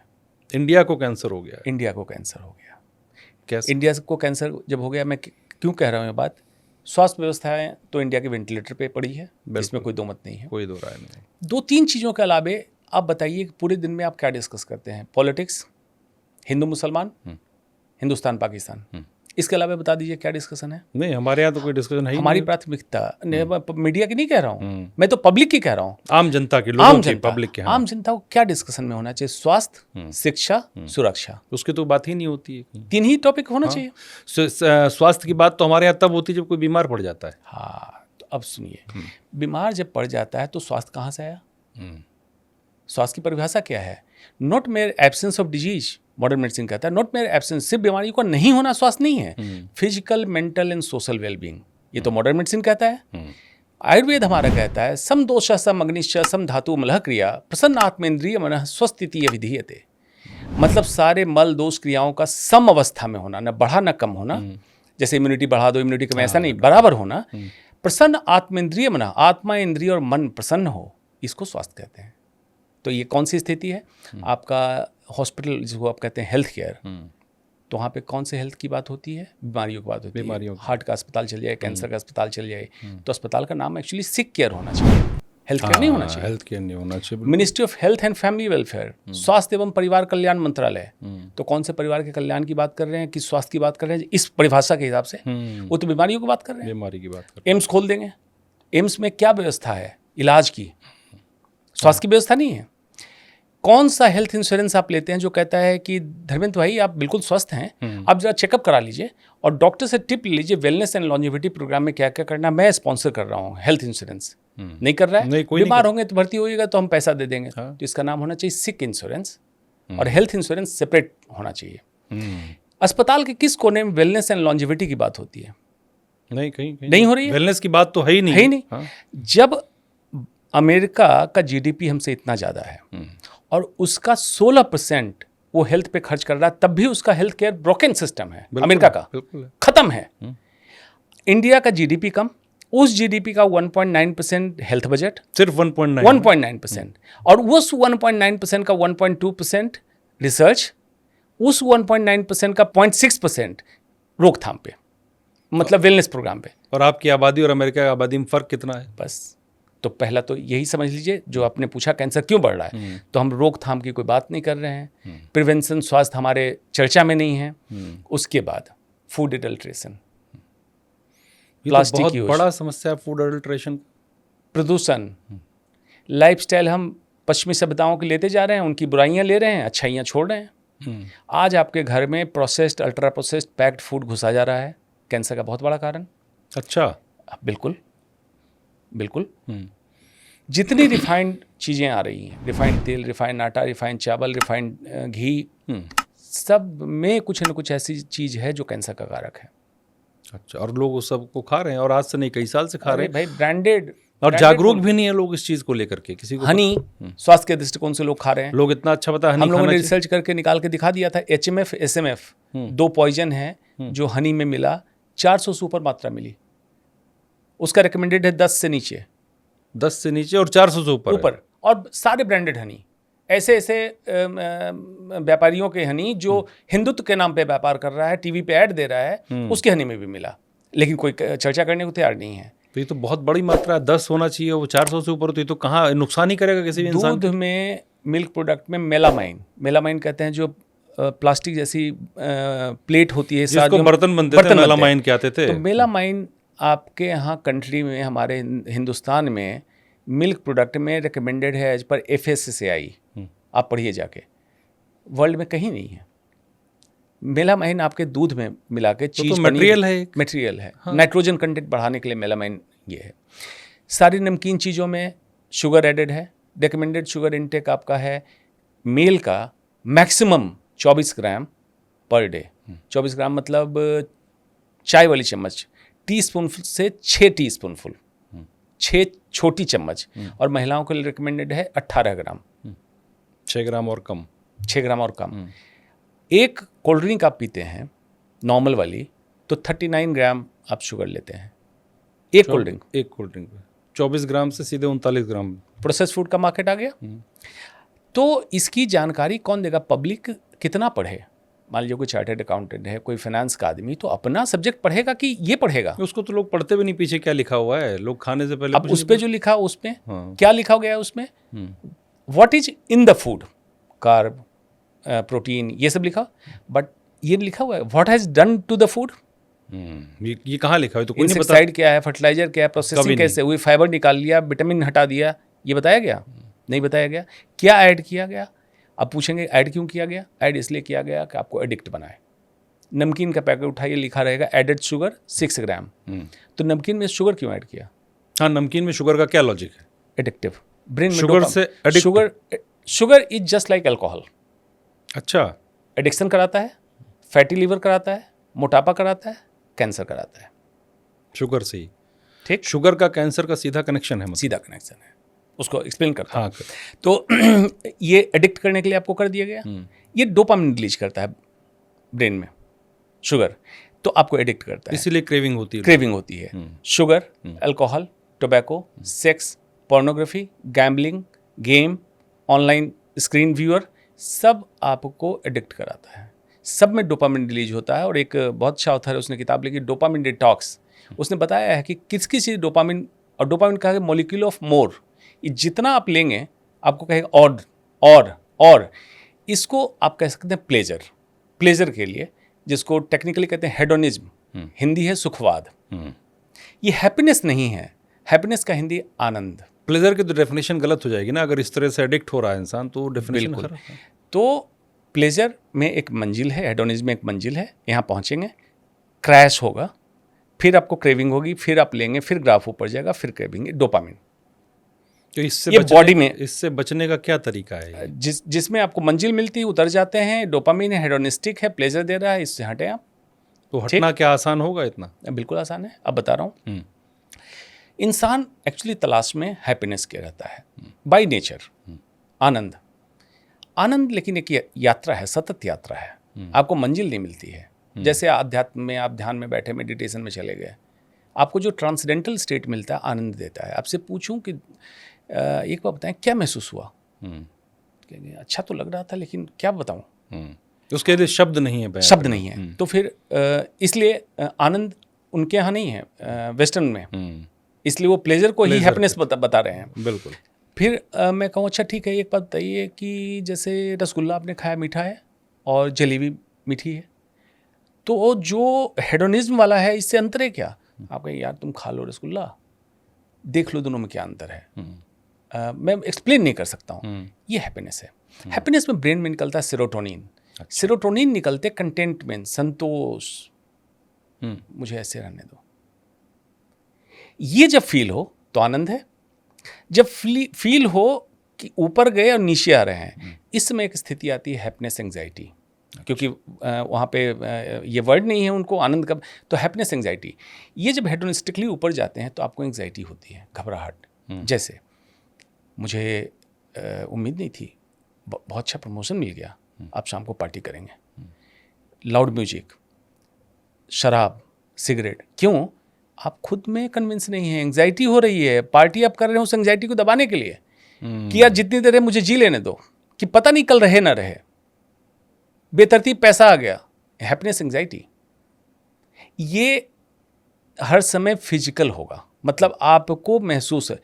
हैप्पीनेस एथरल होगा, आपको सोल के लेवल पे, आध्यात्मिक लेवल पे आपको एक्सप्लेन करना मुश्किल हो जाएगा, लेकिन आप आनंद में हो जाएंगे, वो हैप्पीनेस है। तो आपको अपने अंतर समझ में आ जाएगा, जो कर रहे हैं आनंद के लिए कर रहे हैं या खुशी या प्लेजर या हेडोनिज्म के लिए कर रहे हैं। तो इसमें डॉक्टर साहब हम जैसे मैंने आजकल बहुत ऑर्गेनिक फूड का चलन है, लोग कहते हैं कि कैंसर या दूसरी तरह की बीमारियों को जोड़ते हैं, उससे कनेक्ट करते हैं और कहते हैं ऑर्गेनिक फूड खाइए, तो उसका बड़ा एक बाजार हो गया ऑर्गेनिक का। तो क्या ऑर्गेनिक फूड का कोई फ़ायदा है? क्योंकि मैंने कहीं किसी से बात कर रहा था मैं, उन्होंने कहा कि जो हम बीज यूज़ कर रहे हैं, इस्तेमाल कर रहे हैं, सीड्स, वो भी सब जीएमओ हैं, मतलब उनका जेनेटिकली चेंज किया गया है, उनका जो भी आप उसको टेक्निकल भाषा में जो भी कहें। तो फिर फ़ायदा क्या है ऑर्गेनिक करने का? आपने जो सवाल उठाया, मुझे लगता है आप वैज्ञानिक हैं, जर्नलिस्ट नहीं हैं। बहुत कम लोग यहाँ तक पहुँच पा रहे हैं इस बात को सोचने के लिए। ऑर्गेनिक का शाब्दिक अर्थ क्या है? As it is. मान लीजिए कि आपने लौकी की बीज कहीं डाल दी और लौकी अपने रफ्तार से बेल बने, पहले ऐसे होता और अपने रफ्तार से बढ़े, इसको ऑर्गेनिक कह सकते हैं। लेकिन अगर अच्छा, दूसरा कंफ्यूजन क्या है ऑर्गेनिक को समझते हैं? Chemical free. हाँ, केमिकल फ्री भी। केमिकल फ्री इंसान नहीं है। Chemical means what? रसायन। कार्बन, हाइड्रोजन, ऑक्सीजन, नाइट्रोजन हमारे बॉडी के अंदर, सब कुछ तो बॉडी के अंदर है। जितनी चीजें खाएंगे इसी से बनेंगी। केमिकल फ्री का मतलब ये नहीं है। केमिकल फ्री का मतलब है उसको फास्ट ग्रो कराने के लिए कोई आपने तत्व डाला, पेस्टिसाइड्स डाले कीड़े से बचाने के लिए, उसको केमिकल फ्री कहना चाहिए। तो इसका किया। दूसरा, ऑर्गेनिक के नाम पे ब्राउन राइस, नॉर्मल चावल को रंग दिया। ब्राउन राइस आपने देख लिया, आपको पता ही नहीं है ये भी हो रहा है। हाँ, ब्राउन राइस का मतलब क्या था? धान की बाली से ऊपर का छिलका हटा दिया, हस्क हटाया, तो उसका एक्टोस्पर्म उसमें ब्राउन इसलिए होता था कि उसमें फाइबर, एंटीऑक्सीडेंट, विटामिन्स उसी में होता था। एंडोस्पर्म वाइट होता है, जो चावल सफेद आप देखते हो एंडोस्पर्म है। अच्छा। उसमें सिर्फ स्टार्च है। नेचर हर समय कहता है कि जैसे मैं दे रहा हूं वैसा ही खाओ, वैसे ही खाओ। छिलका हटा के एज चावल खाएं, ब्राउन राइस है, रंगो मत। दूसरा कि जैसे मैं अपनी खेती करता हूं तो उस गेहूं का आटा पीस के 20 दिन रख दें, कीड़े लग जाएंगे। लेकिन बाजार का आटा ला के रखें 20 दिन, कीड़े नहीं लगेंगे। 2 महीने रखे नहीं लगेंगे। तो हर समय जब इस तरह का खाद्य पदार्थ पैक होके आएगा तो उसमें इस तरह का ट्रीटमेंट किया जाएगा कि कीड़े नहीं लगे, ताकि शेल्फ लाइफ, अलमीरा शेल्फ लाइफ बढ़ जाए। लेकिन सेल्फ लाइफ उसको खाने से कम हो रही है, ये लोगों को नहीं बताया गया, तो ऑर्गेनिक नहीं हुआ। ऑर्गेनिक करने के लिए अब सोचेंगे कि तरीका क्या है। मैं सबसे कहता हूँ, काम करने वाले लोग हैं, दिल्ली में रहने वाले लोग भी, आपके 100 किलोमीटर के अंदर अच्छी खासी खेती की जगह है। हिंदुस्तान एक एग्रीकल्चरल सोसाइटी है। बिल्कुल। 5-10 फैमिली मिले, एक किसान से टाई अप करें। जब मेरे पास भी दिल्ली के पास खेत नहीं था, मैं यही करता था। उसके बाद उनसे कहें कि इतना चावल, इतना गेहूं, इतना सरसों, इतनी दलहन, ये सब हमारी रिक्वायरमेंट है, आप खेती कीजिए। इसमें कोई भी बेबुनियाद केमिकल मत डालिए, फर्टिलाइजर इंसेक्टिसाइड मत डालिए, जितनी उपज होगी मैं ले लूँगा। किसान को सिक्योरिटी मिल गई कि भाई मुझे पैसे देंगे चाहे फसल कम हो फसल ज़्यादा हो, आपको अच्छा खाना मिल गया। ये ऑर्गेनिक हुआ। तो ये बाजारवाद आएगा। जब भी देखिए, हो सकता है आपके पॉडकास्ट से कोई ऐसी बात मिले कि डॉक्टर साहब ने ऐसा कहा, इस पे कोई बाजार आ जाए, हो भी सकता है, कोई बड़ी बात हाँ, नहीं। हाँ। इसलिए जरूरत है कि भाई हर चीज छोटे से पॉडकास्ट या रील में समाना मुश्किल है, तो उसको डिकोड करना है, समझना है, पढ़िए, डिस्कस कीजिए। रील से सिर्फ जिंदगी नहीं चलेगी, तो एडिक्शन हो गया लोगों को, एडिक्शन हो गया, फिर वही जो बता रहे हैं। डोपामिन। हाँ, तो ये तो चलता जा रहा है। जनरेशन ये आजकल इसके बारे में बात ही नहीं करी, कोई सोच ही नहीं रहा इस चीज़ को लेकर। उसमें न्यूयॉर्क की एक बड़ी अच्छी स्टडी आई कि ऑन एन एवरेज एक इंसान एक महीने में 12 किलोमीटर थंब स्क्रॉलिंग करता है स्क्रीन। 12 किलोमीटर 12 किलोमीटर थंब से चलता है। उसको कहते हैं ज़ॉम्बी स्क्रॉलर, जिनको ये एडिक्शन है रील्स देखने का। अब ज़ॉम्बी स्क्रॉल क्या हुआ? ये ब्रेन, आपका कॉन्शियस ब्रेन इस्तेमाल करना आपने बंद कर दिया। ये कौन कराता है? बाबा, गुरु लोग। हाँ। कि जो मैं कह रहा हूँ मान लो, तुम अपना दिमाग मत लगाओ। डिजिटली भी सेम चीज कराई जा रही है। अच्छा। तो आप सोच रहे होंगे कि क्या करें, पॉडकास्ट बंद कर दे देखना। इस पॉडकास्ट में मैं हर समय आपको एक एक मोमेंट में हिला रहा हूँ। हाँ। मतलब आपका ब्रेन एक्टिव है। आप एक स्टैटिक पोजीशन में नहीं है, स्टेट में नहीं है। एग्जैक्टली। तो स्टडी ये कहती है कि अगर ब्रेन को एक्टिव टास्क दो, डिजिटल हो फिजिकल हो, ब्रेन न्यूरोप्लास्टिसिटी में एक्टिव होगा और आपका ब्रेन जवान होता जाएगा। अच्छा। पैसिव अगर कर दो, पैसिव मतलब ऐसे करते जा रहे हो, तुम्हें पता ही नहीं, 1.5 घंटे बाद तुम्हें पता चल, अरे यार मैं क्या कर रहा हूँ, उठे गए कोल्ड ड्रिंक निकाले या जूस निकाले पी लिए, शुगर ऐड कर लिया, क्योंकि तुम्हें वो डोपामिन क्रेव कर रहे थे। अब एक डोपामिन छोड़ा, दूसरा डोपामिन, सिगरेट पी लिए, मिठाई खा लिए, नमकीन खा लिए, dopamine, you have become dopamine addict. तो जो लोग सोचते हैं क्या मैं करूं, कैसे इसको समझूं, समझने का यही तरीका है।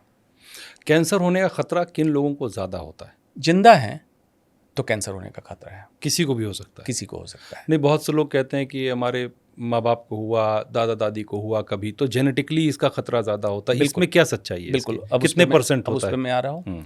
हर दिन हर इंसान के शरीर में कैंसर की कोशिकाएं बनती है। अच्छा, सबके शरीर में बनती हैं? सबके। और हर दिन बनती है? हर दिन बनती है। लेकिन हमारी बॉडी का सिस्टम ऐसा है, जो मैंने कहा मोलिकुलर पुलिसमैन, P53 और इस तरह के मैक्रोफेजेज जो गश्त करती है, पेट्रोलिंग करती है, ये पकड़ के उसको डिस्ट्रॉय करती है। जब तक आप स्वस्थ हैं, स्वस्थ मन से, स्वस्थ तन से, तब तक ये आपका पेट्रोलिंग फोर्स बहुत स्ट्रांग है। कैंसर ही नहीं, बहुत सारी चीज़ों को ठीक करता रहता है। अच्छा। जिस दिन ये पेट्रोलिंग फोर्स गड़बड़ हुआ, या कैंसर सेल चकमा देना सीख गया, जैसे कोविड में आपने देखा था स्टिल्थ ओमिक्रॉन एक हुआ करता था, चकमा देता था, ये पनपने लगेगा। अब 2 भाग में इसको बांटते हैं, अनुवांशिक कैंसर और अनुवांशिक नहीं है, फैमिली में किसी को नहीं, आपको हो गया। ये लाइफ डिजीज जो भी कह सकते हैं उसको। सिर्फ 5 से 15% कैंसर अनुवांशिक है। बस? सिर्फ 5 से 15%। बस। अच्छा। और ये भी भ्रांति फैला दी कि किसी को हो गया तो आगे होगा। हाँ। फैमिली में कैंसर क्लस्टर हो सकता है, लेकिन अनुवांशिक नहीं होता। इसका मतलब कैंसर क्लस्टर का मतलब, कैंसर क्लस्टर क्या मतलब? अनुवांशिक का मतलब है कि आपके जीन में कुछ गड़बड़ी, कैंसर से संबंधित जीन माँ से, दादी से नीचे आता गया, आप में आया, आपको रिस्क है, कैंसर भविष्य में हो सकता है। और फैमिली क्लस्टर क्या हुआ? एक फैमिली ऐसी जगह रह रही है जिनका पानी दूषित हो हेवी मेटल से। अच्छा, समझ गया। खाने का स्टाइल सेम हो, मतलब एक्सेसिव फैटी फूड, शुगर और बहुत सारी चीज, processed food, night life, party, addiction common हो, तो उस फैमिली में कैंसर क्लस्टर होता है, लेकिन जीन से उसका कोई संबंध नहीं होगा। वो तो आउटर सोर्स हुआ। बाकी 85% कैंसर आपके वातावरण या जीवन शैली में संबंधित है। 85%। तो 5 से 15% तो अनुवांशिक है, ये तो आपके कंट्रोल में, माँ बाप से जो जीन मिला वो मिला, उसमें आप कुछ कर नहीं सकते। 85% आपकी चॉइस है, इन्वायरमेंट और पर्सनल चॉइस। इन्वायरमेंट में थोड़ी देर कर लो, वायु प्रदूषण आपके कंट्रोल में नहीं है, अनलेस कि यू चेंज द पॉलिटिशियंस। ऐसे पॉलिटिशियंस आप लेके आए जो चाहें कि आप स्वस्थ रहें, तो दूसरी बात है। अदरवाइज आपके कंट्रोल में पर्सनल चॉइस तो है। तो जीन कांस्टेंट फैक्टर सबके लिए, वातावरण कांस्टेंट फैक्टर सबके लिए, आपकी चॉइस पर्सनल वाली ये तो आपकी है। अब क्या करते हैं लोग, बाजारवाद में ये कहते हैं कि addiction, tobacco, alcohol personal responsibility है, और कैंसर हो गया तो पर्सनल रिस्पॉन्सिबिलिटी है। ये वातावरण में जो गड़बड़ी हुई पर्सनल रिस्पॉन्सिबिलिटी है, नहीं वो तो सबकी है। ये पब्लिक हेल्थ इशू है। कैंसर एक पब्लिक हेल्थ इशू है और इसको चारों तरफ से अटैक करके हम अगर एड्रेस नहीं करते हैं तब तक हम इसको कंट्रोल नहीं कर पाएंगे। तो अनुवांशिक 5 से 15, 85% इधर। अब इसमें आपके लाइफस्टाइल में जो बदलाव करना, अगर बचना है कैंसर से किसी इंसान को, क्योंकि 85% कारण बाहरी हैं, तो उसके लिए क्या करेंगे कैंसर आप तक ना पहुंचे? पहला सूत्र B2B, बैक टू बेसिक्स, हर समय मैं करता हूँ। और यहाँ से 100 किलोमीटर दूर जो जहाँ मैं खेती करता हूँ उस खेत का नाम मैंने रखा है B2B, बैक टू बेसिक्स। मतलब आपकी ज़रूरतें कितनी हैं? इंसान की ज़रूरतें मन की शांति, सुपाच्य भोजन और चैन की नींद है। बाकी की मेहनत और मुशक्कत दिखावे के सामर्थ्य इकट्ठा करने में जाया करते हैं। ज़रूरतें बहुत कम हैं, ज़िंदगी बहुत सीमित, उसी हिसाब से करें आप। मिनिमलिज्म का मतलब है कि इतनी चीज़ें, सामान जो फिजिकल वर्ल्ड में आप जमा कर रहे हैं आपकी ज़रूरत नहीं है, चाहे खाने की हो, चाहे आप कॉस्मेटिक और शैम्पू और पता नहीं क्या क्या इस्तेमाल कर रहे हैं, ज़रूरत नहीं है आपकी। मिनिमलिज्म पे जाएं। और जो फार्मूला है वो मैं हर समय कहता हूँ 4 पिलर ऑफ हेल्थ। कैंसर ही क्यों, डायबिटीज़, हाइपरटेंशन, हार्ट डिजीज सबसे बचने के 4 pillar of health, MMMS, 3MNS। First M मील, जो इंसान मुंह से उतारता है वो आपका मील है। उसमें 2 पार्ट पे ध्यान देना है। नंबर 1 फूड साइंस, दूसरा न्यूट्रिशनल साइंस। फूड साइंस से खेत में कोई चीज़ उग रही है, वो आपके होंठ तक जब पहुंच रही है, इसके बीच उस खाने के साथ क्या क्या किया गया है, ये फूड साइंस है। प्रोसेसिंग कितनी हुई है, प्रोसेसिंग हुई कि नहीं हुई, सारा कुछ। तो इसको आप प्रोसेस्ड फूड को नोवा, ब्राज़ील का क्लासिफिकेशन NOVA, नोवा क्लासिफिकेशन, जो कहता है Nova type 3 and type 4 processed and ultra processed food है, इंसान के लिए पॉइजन है। अच्छा, P for processed and P for poison, जहर है। मतलब अगर उस लेवल का प्रोसेस्ड है तो processed food, ultra processed food हर समय पॉइजन है। और वो सब मार्केट में बिक रहा है? मार्केट में, वो हमारे यहाँ भी बिक रहा है? हाँ। आपके ग्रोसरी शॉप में लगभग आप रखिए 40% चीज़ें प्रोसेस्ड मिल रही हैं। तो क्या ये बात जो FSSAI है उसको नहीं पता? क्या सरकार को नहीं पता? सबको पता है।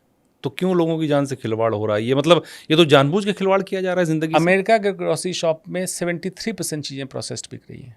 अच्छा, लेकिन अमेरिका जागरूक है, कम से कम आंकड़ा निकाल के कह तो रहा है कि हम तो वो भी नहीं बताते।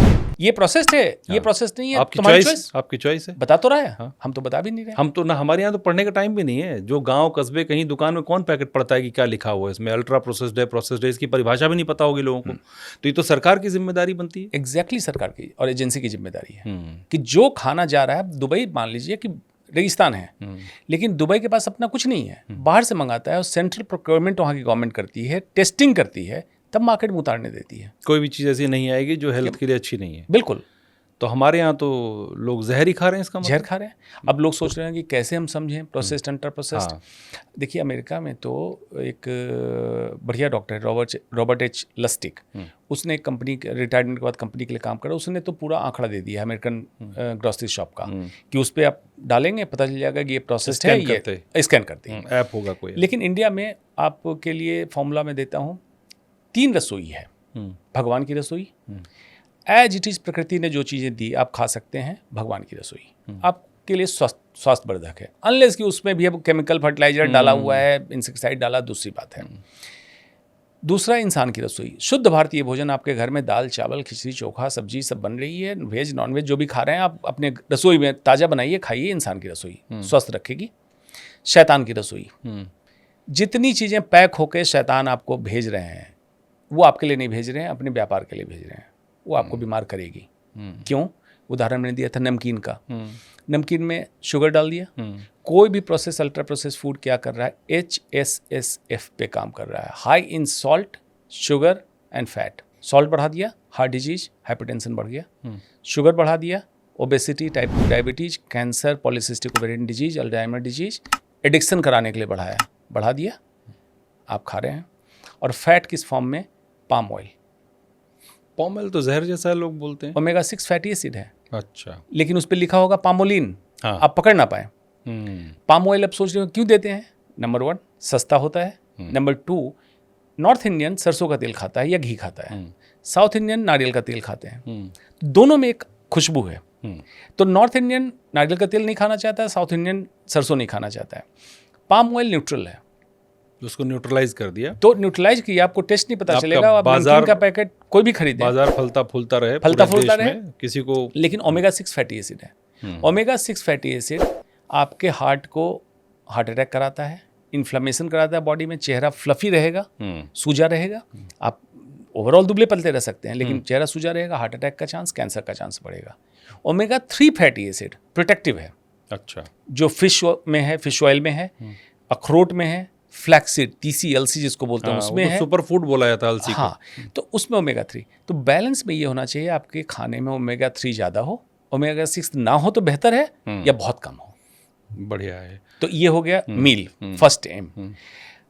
अब और सिंपल कैसे खाएं? रॉ खाएं, रियल खाएं, मतलब जितना नेचुरल खा सकते हैं उतना खाएं।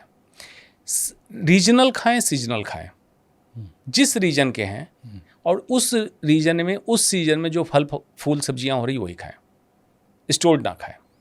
इंडोनेशिया की कीवी क्यों खानी है आपको?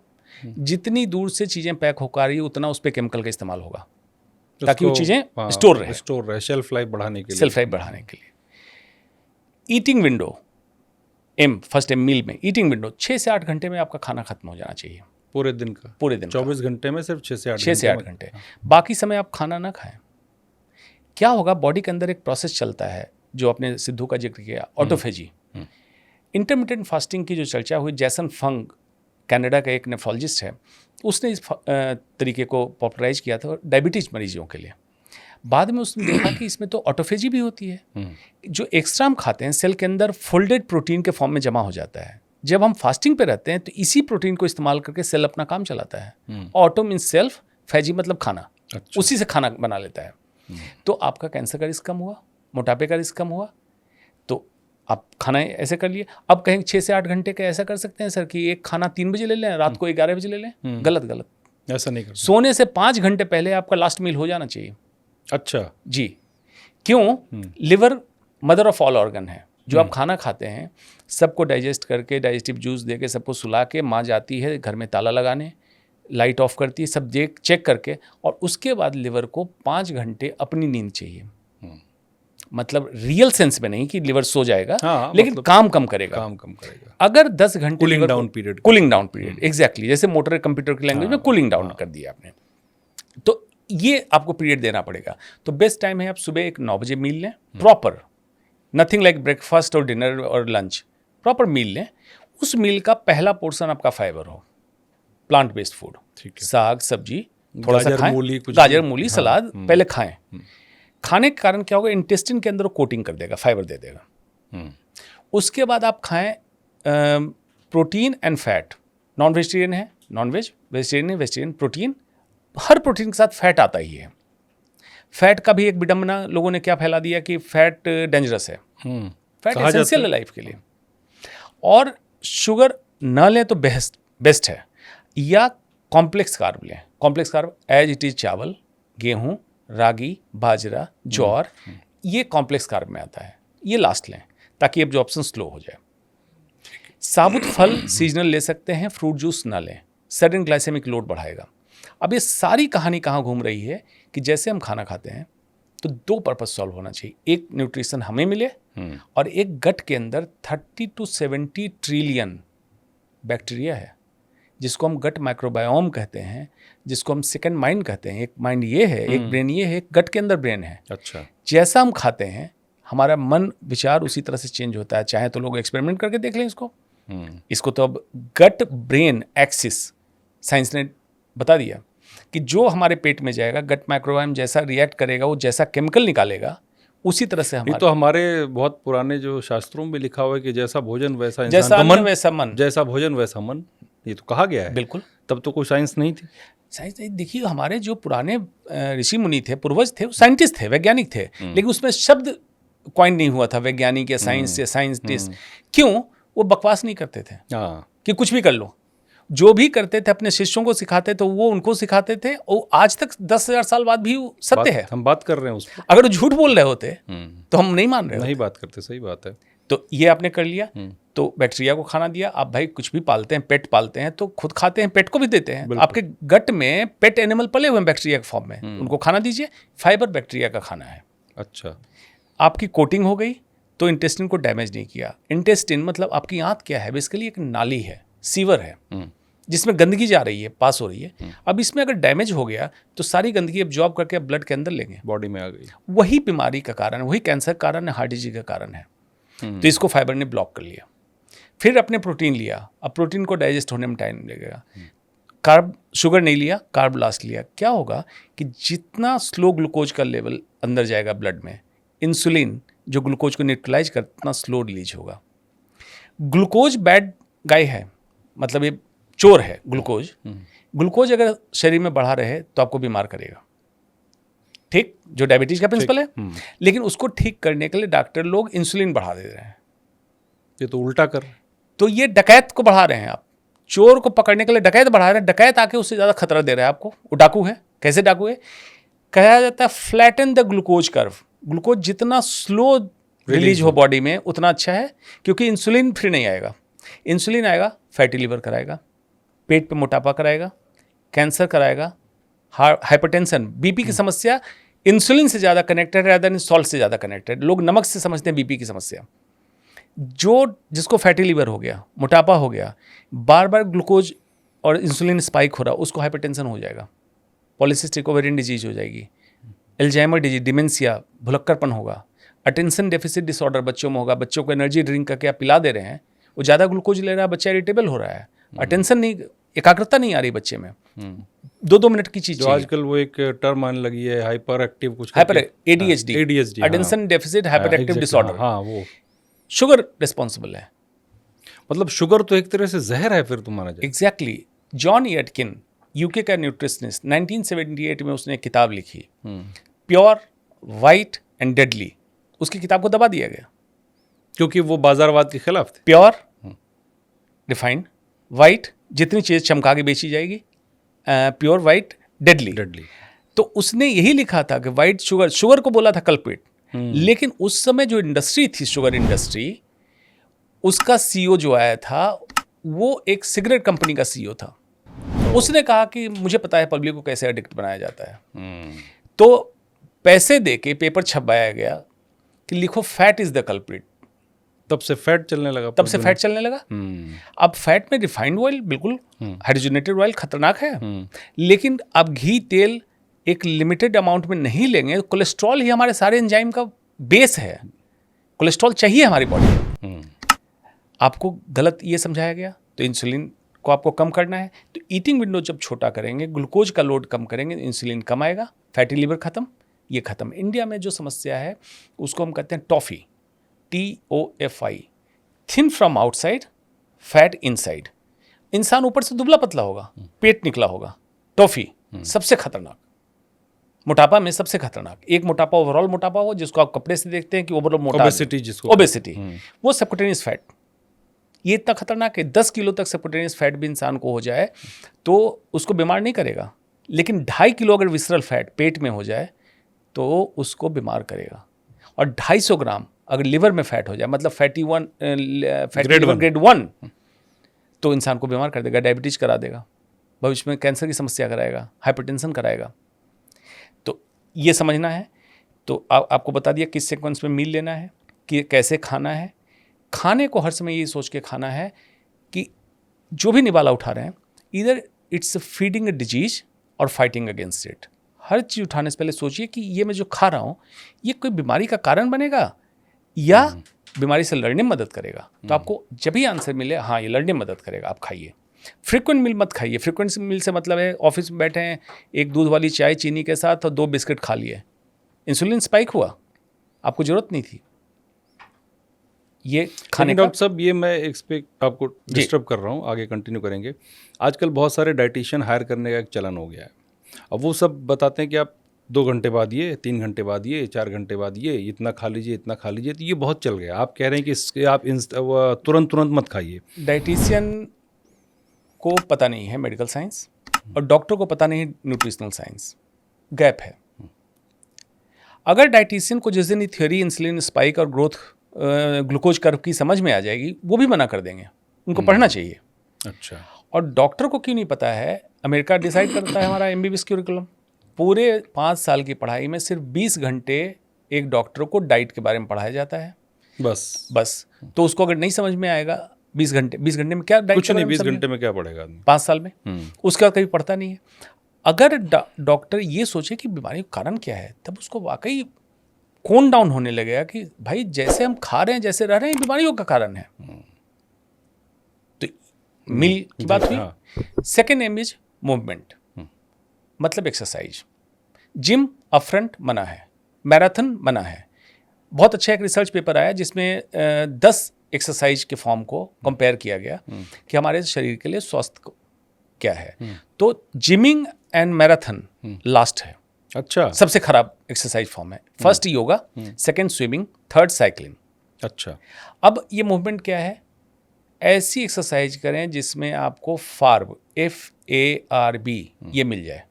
Flexibility, aerobics, resistance training and balancing. जब आप चलें तो स्ट्रेट चलें, बैलेंस्ड। ये मिलता है योगासन में। योगासन में आपको सारी चीज़ मिल जाती है। ये समय निकालिए, इसको करिए। नहीं कर सकते हैं, वॉक कर लीजिए, उसमें भी बहुत सारी चीज़ें मिल जाएगी आपको। मूवमेंट कब कब करना है? सुबह जरूर मूवमेंट करें, मतलब कोई भी एक्सरसाइज करें, योगासन, वॉक। हर खाने के बाद 10 मिनट जरूर मूवमेंट करें। कॉर्पोरेट ऑफिस में काम कर रहे हैं तो हर घंटे उठें, थोड़ा सा पानी पिएं, बॉडी को स्ट्रेच करें। एवरी आवर आपका मूवमेंट होना चाहिए। Prolong sitting is equivalent to smoking. अच्छा, हाँ। अगर लंबा बैठ रहे हैं तो मतलब आप धूम्रपान कर रहे हैं, सिगरेट पी रहे हैं। और चौथा, कब मूवमेंट करें? कॉर्पोरेट में काम करते हैं, बॉस ने डांट दिया, स्ट्रेस हुआ, आप क्या करेंगे? चाय और सिगरेट कर लेंगे। हाँ, बिल्कुल। तो जब बॉस ने डांटा, ये हमारे अंदर डिफेंस सिस्टम है, स्ट्रेस रिस्पॉन्स सिस्टम है। जब हमारे पूर्वज हंटेरियन सोसाइटी में तो शेर आ गया तो नॉडेड बॉडी में से निकला और वो भागना चालू किया। तो यही रिस्पॉन्स आता है जब आपके बॉस ने आपको डांटा। लेकिन आपने देखा शेर नहीं है, आप गुस्से में गए, सिगरेट चाय पी लिए, उसमें नॉडेड बढ़ा, ब्लड ग्लूकोज बढ़ाया, आपने ऊपर से और ग्लूकोज दिया, सिगरेट दिया, एड्रेनलिन और बढ़ाया, डैमेज कर दिया। तो आपको उसमें क्या मूवमेंट करना है? बॉस की नज़र से हटिए, बॉडी को स्ट्रेच करने लगिए, ताकि जो ग्लूकोज लेवल बढ़ा स्ट्रेस के कारण, वो टेम्परली डायबिटिक फेज में आप गए, वो मसल एब्जॉर्ब कर ले उसको आपके एक्शन से। तो 5-7 मिनट आप स्ट्रेचिंग, जंपिंग कुछ कर लीजिए, तनाव भी कम हो जाएगा, ग्लूकोज एब्जॉर्ब हो जाएगा, इंसुलिन स्पाइक डाउन हो जाएगा आपका। तो 4 मूवमेंट हो गया। Third M, mind stuff. Brain organ है, माइंड ये ऑर्गन जैसे काम करता है in response to reaction. Mind stuff का हिंदी है चित्त। महर्षि पतंजलि से पूछा गया, गुरुजी योग क्या है? तो दूसरे सूत्र में पतंजलि योग प्रदीप में उन्होंने कह दिया, योगश्चित्त वृत्ति निरोध। चित्त की वृत्तियों का सदैव के लिए रुक जाना ही योग है। Mind stuff. तो अब माइंड स्टफ, इंसान आज अतीत या भविष्य में उलझा हुआ है, वर्तमान में कोई जी नहीं रहा है। तो try to live in the present, mindfulness, सचेतन की अवस्था में रहें। तनाव होगा, अगर इंसान हैं, जीवित हैं और पागल नहीं हुए हैं तो तनाव होगा। जीरो तनाव किसी का नहीं है। तो तनाव को कैसे कम से कम आपके शरीर को इम्पैक्ट करे, इसके लिए आपको करना है। तो महर्षि से पूछा कि महर्षि कैसे करें? यम नियम आसन प्राणायाम प्रत्याहार धारणा ध्यान समाधि, ये अष्टांग योग है। अष्टांग योग अपने जीवन में लाइए, आपका इम्पैक्ट कम हो जाएगा। Third M. Fourth is S, sleep.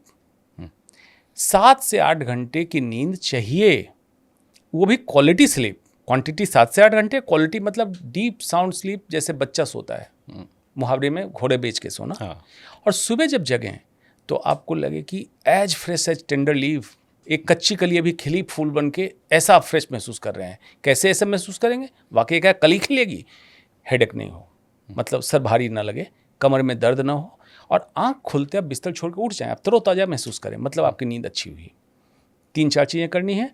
बिस्तर पे कोई गंदगी ना हो ताकि कुछ चुभे ना, सबकॉन्शियस माइंड रीड करता है। 2 घंटे पहले स्क्रीन ऑफ कर दें, मोबाइल, टेलीविज़न। बेडरूम में तो टेलीविज़न होना ही नहीं चाहिए। वाईफाई राउटर ऑफ करें रात को सोने से पहले। और रूम में, कमरे में नाइट लैम्प के फॉर्म में ब्लू लाइट ना हो, अच्छा, या कोई स्क्रीन ऑन ना हो। 3-4 चीज़ों को करें। खिड़की के पर्दे खोल दें ताकि सुबह जब सूरज की किरण आए तो आपको जगा दे। सर्कैडियन रिदम के साथ हो जाएंगे। जैसे सर्कैडियन रिदम के साथ आप जगेंगे, आपका कॉर्टिसोल उसी समय पीक करेगा और आप हैप्पीनेस के फॉर्म में जाएंगे। अपनी एक्सरसाइज चालू करेंगे, दिन प्लान करेंगे। अब कैसे इस अवस्था में पहुंच सकते हैं? आंसर इज GOD, गॉड, भगवान वाला नहीं, क्योंकि मैंने देखा नहीं है। जब देखूंगा तो किसी ने- बताऊंगा। हाँ बिल्कुल। जीओडी क्या है? G for generator, O for operator, D for destroyer. Hindu philosophy में कॉन्सेप्ट है कि ब्रह्मा जी ने सृष्टि की रचयिता हैं और रचना उन्होंने की है। B G generator means Brahma of yourself in the morning. सुबह जगें, ध्यान लगाएं, ध्यान के बाद जब फ्रेश मूड से आँख खोलें, आप पूरे दिन की प्लानिंग कर लें कि मुझे आज दिन ये कर, जैसे आपने पॉडकास्ट के लिए आज समय लिया, तो मैंने सुबह अपना ऑपरेशन थिएटर कब प्लान करना है, कब, मुझे भागम भाग नहीं चाहिए। आपके साथ आऊँ तो मैं वर्तमान में सिर्फ आपके साथ शारीरिक और मानसिक दोनों तरह की स्थिति में हम मौजूद रहे। मुझे ये चिंता ना हो कि अगली बार वहाँ जाना है, यहाँ इतना, काहे को इतना बिजी दिखा रहे हो यार, तुम हो कौन? कुछ समय के लिए आया हुई यात्रा तुम्हारी बहुत छोटी है। Be Brahma of yourself. दिन में बी ऑपरेटर, विष्णु बन जाइए। उसमें दोस्त शेषनाग की तरह फन मारेंगे, समस्याएं दुनिया की आपको समुद्र की लहरों की तरह उछालते रहेगी, गिराना चाहे, आप विष्णु बन के शांत भाव से जो ब्रह्मा बन के डिसाइड किया उसको पूरा करिए। इवनिंग में भी शिव, संहारक, destroyer. Before going your home, जितनी एंग्जाइटी होगी, टेंशन होगी, द्वेष क्लेश भी होगा, आप सांसारिक जीवन में हैं, उसको बाहर छोड़ के जाएं। घर में बीवी बच्चों के लिए लेके ना जाएं, एक बच्चे की तरह लौटें। शिव जैसे रहते थे, आज हो गया कुछ नहीं, मस्त। तो ये फॉर्मूला आप अपनाएं, जीवन आपका बदल जाएगा, बीमारियों से भी बचेंगे। बच्चे के नाम पे याद आया कि हम तो बड़े हैं, हमने बाहर का फूड खाया, कुछ खाया, बहुत छोटे छोटे बच्चों को कैंसर हो जाता है। मैं कई बार देखता हूँ सोशल साइट पर, सोशल मीडिया पर हेल्प के लिए आते रहते हैं। तो बच्चे कैंसर की चपेट में क्यों आ रहे हैं? कैंसर की थियोरी है टू हिट हाइपोथेसिस थियोरी। ये टू हिट हाइपोथेसिस, हिट मतलब जैसे कोई टक्कर हो गया, वन हिट जब बच्चा माँ के गर्भ में पल रहा हो और माँ को कोई ऐसा एक्सपोजर हो जाए, जैसे कुछ खाने में, सूर्य ग्रहण में, कोई ग्रहण में, कोई रेज का, कोई किरण का, कोई दवाइयों का, और वो ट्रांसप्लेसेंटल मतलब माँ के गर्भ में पल रहे बच्चे को कॉर्ड के थ्रू पहुंच जाए, तो बच्चे के सेल्स, कोशिकाएं बहुत तेजी से डिवाइड कर रही होती है। बच्चा सिंगल हिट ले लिया, बदलाव हुआ, लेकिन उसको रिपेयर कर लिया। अब ये बच्चा पैदा हुआ, फिर कोई हिट इसको फिर मिल गया, टू हिट, और उसमें एबनॉर्मल डीएनए हो गया और रिपेयर नहीं हुआ, बहुत अर्ली एज में कैंसर हो जाएगा। तो ये वजह है इसकी, ये वजह है। इसलिए हमारी परंपरा में था कि प्रेगनेंसी में गर्भ संस्कार बोलते थे कि माता को क्या क्या करना चाहिए, कैसा सोचना चाहिए, ये सोचना चाहिए। अच्छा हाँ, थर्ड एम में एक चीज़ जो मैं भूल गया बताना, मेंटल मील। मैं हर समय कहता हूँ, फिजिकल मील पे सब चर्चा करते हैं, मेंटल मील जो गर्भ संस्कार में बहुत ध्यान दिया गया है। मेंटल मील ये है कि आप मानसिक भोजन के रूप में क्या ले रहे हैं? गंदी information, news channel, television, debate. दूसरा, कुछ लोग आपके पास आते हैं कहने के लिए, देखो फला ने ऐसा कर दिया, आपको स्ट्रेस हुआ। सोशल मीडिया पे आपका दोस्त स्वीडन घूमने चला गया, स्ट्रेस हुआ, ये मेंटल मील है आपका। चाणक्य ने कहा था, देखो कोई भी कभी कुछ शिकायत लेके दूसरों की आए तो 3 बातें सोचना। एक, क्या ये बात मेरे लिए महत्वपूर्ण है? दूसरा, ये अगर आज मेरे लिए कह रहा है, दूसरे के लिए कह रहा है, तो कल मेरे लिए भी कहेगा। और तीसरा, जिसके लिए कह रहा है वो व्यक्ति मेरे लिए कितना महत्वपूर्ण है, मैं क्यों सुनूं इसकी बात? तो अपने समय को बचाएं और बैड मेंटल मील न लें। एक और चीज़ थी, मैं पूछना चाह रहा था कि आजकल जो होम्योपैथी और आयुर्वेद ये सब तो है ही है, बाबापैथी भी चल रही है। कैंसर किसी को हो गया तो बताया कि फलां 200 किलोमीटर दूर गांव में एक बाबा जी हैं, वो कुछ देते हैं कैंसर की दवा और कैंसर ठीक हो जाता है। इसको मैं बाबा थेरेपी कहता हूँ। और इनकी जो ट्रोल आर्मी है बाबाओं की, बड़ी स्ट्रांग है। मुझे इस पर गाली भी देते हैं। अच्छा, गाली इसलिए देते हैं कि डॉक्टर को ये लग रहा है कि धंधा बंद हो। पूरे पॉडकास्ट में मैं तो डॉक्टर के धंधा कम करने की बात कहता हूँ।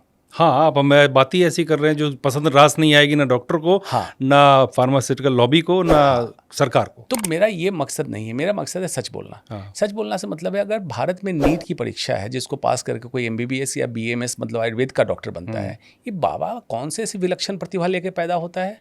झाड़ फूक भी करता है, फूक से कैंसर ठीक करता है, गौमूत्र से, गोबर से कैंसर ठीक करता है।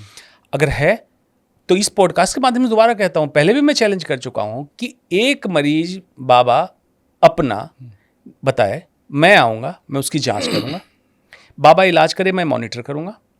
जब कहे कि मेरा इलाज कंप्लीट हो गया, मैं जांच करके साबित करूँगा कैंसर अगर ठीक हो गया, मैं अपनी प्रैक्टिस छोड़ के बाबा का चेला बन जाऊंगा।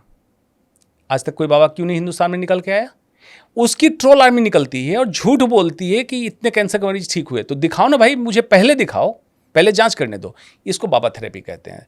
तो मेडिकल को कंट्रोल करने के लिए मेडिकल काउंसिल ऑफ इंडिया है, डेंटल को कंट्रोल करने के लिए डेंटल काउंसिल ऑफ इंडिया है। तो बाबा काउंसिल ऑफ इंडिया बनना चाहिए जो बाबाओं को कंट्रोल करे कि भाई तुम मंत्र करो, पूजा पाठ करो, ये ना करो, और ये करना है तो प्रॉपर नीट की परीक्षा दो, डॉक्टर बनो, फिर करो, या प्रत्यक्ष और प्रमाण दो। विज्ञान को हर्ष में चाहिए। डॉक्टर साहब, मैं ये पूछना चाहता, नशे का और कैंसर का क्या कोई डायरेक्ट कोरिलेशन है? बिल्कुल है। कैसे? दोनों। कुछ नशा तो डायरेक्टली, जैसे टोबैको बेस्ड प्रोडक्ट जितने हैं डायरेक्टली कैंसर के कारक हैं। कुछ और नशा जैसे गांजा, चरस, बहुत सारे ऐसे, अल्कोहल, ये भी कैंसर का कारण है डायरेक्टली इनडायरेक्टली। नशा जो लोग करते हैं उसमें स्ट्रेस एक बहुत बड़ा फैक्टर है, एंग्जाइटी और डिप्रेशन एक बहुत बड़ा फैक्टर है। तो ऐसे लोगों का बॉडी के अंदर ऑक्सीडेटिव स्ट्रेस ज़्यादा होता है। ऑक्सीडेटिव स्ट्रेस कहते हैं रिएक्टिव ऑक्सीजन स्पीसीज जनरेट होता है जो डीएनए को डैमेज करता है बार बार। अच्छा। तो ऐसे व्यक्ति में इटसेल्फ भी कैंसर और हार्ट डिजीज का रिस्क बढ़ा हुआ था। ऊपर से उसको एंग्जाइटी को, डिप्रेशन को कम करने के लिए उसने नशा किया, जैसे शराब, सिगरेट या कोई भी इस तरह का नशा, वो भी डीएनए को डैमेज किया। ये दोनों मिलके उसको कैंसर या हार्ट डिजीज की तरफ ले गया। अच्छा, किसी को आपने कहा अर्ली डिटेक्शन ज़रूरी होता है, तो क्या सिम्टम होते हैं जिससे इंसान को पता चले कि कुछ अबनॉर्मल है बॉडी में? कैसे हम अर्ली डिटेक्ट कर सकते हैं कैंसर को? इसमें दो स्तर पे जागरूकता की ज़रूरत है। एक हर इंसान को और दूसरा हर डॉक्टर को। दो ही स्तर।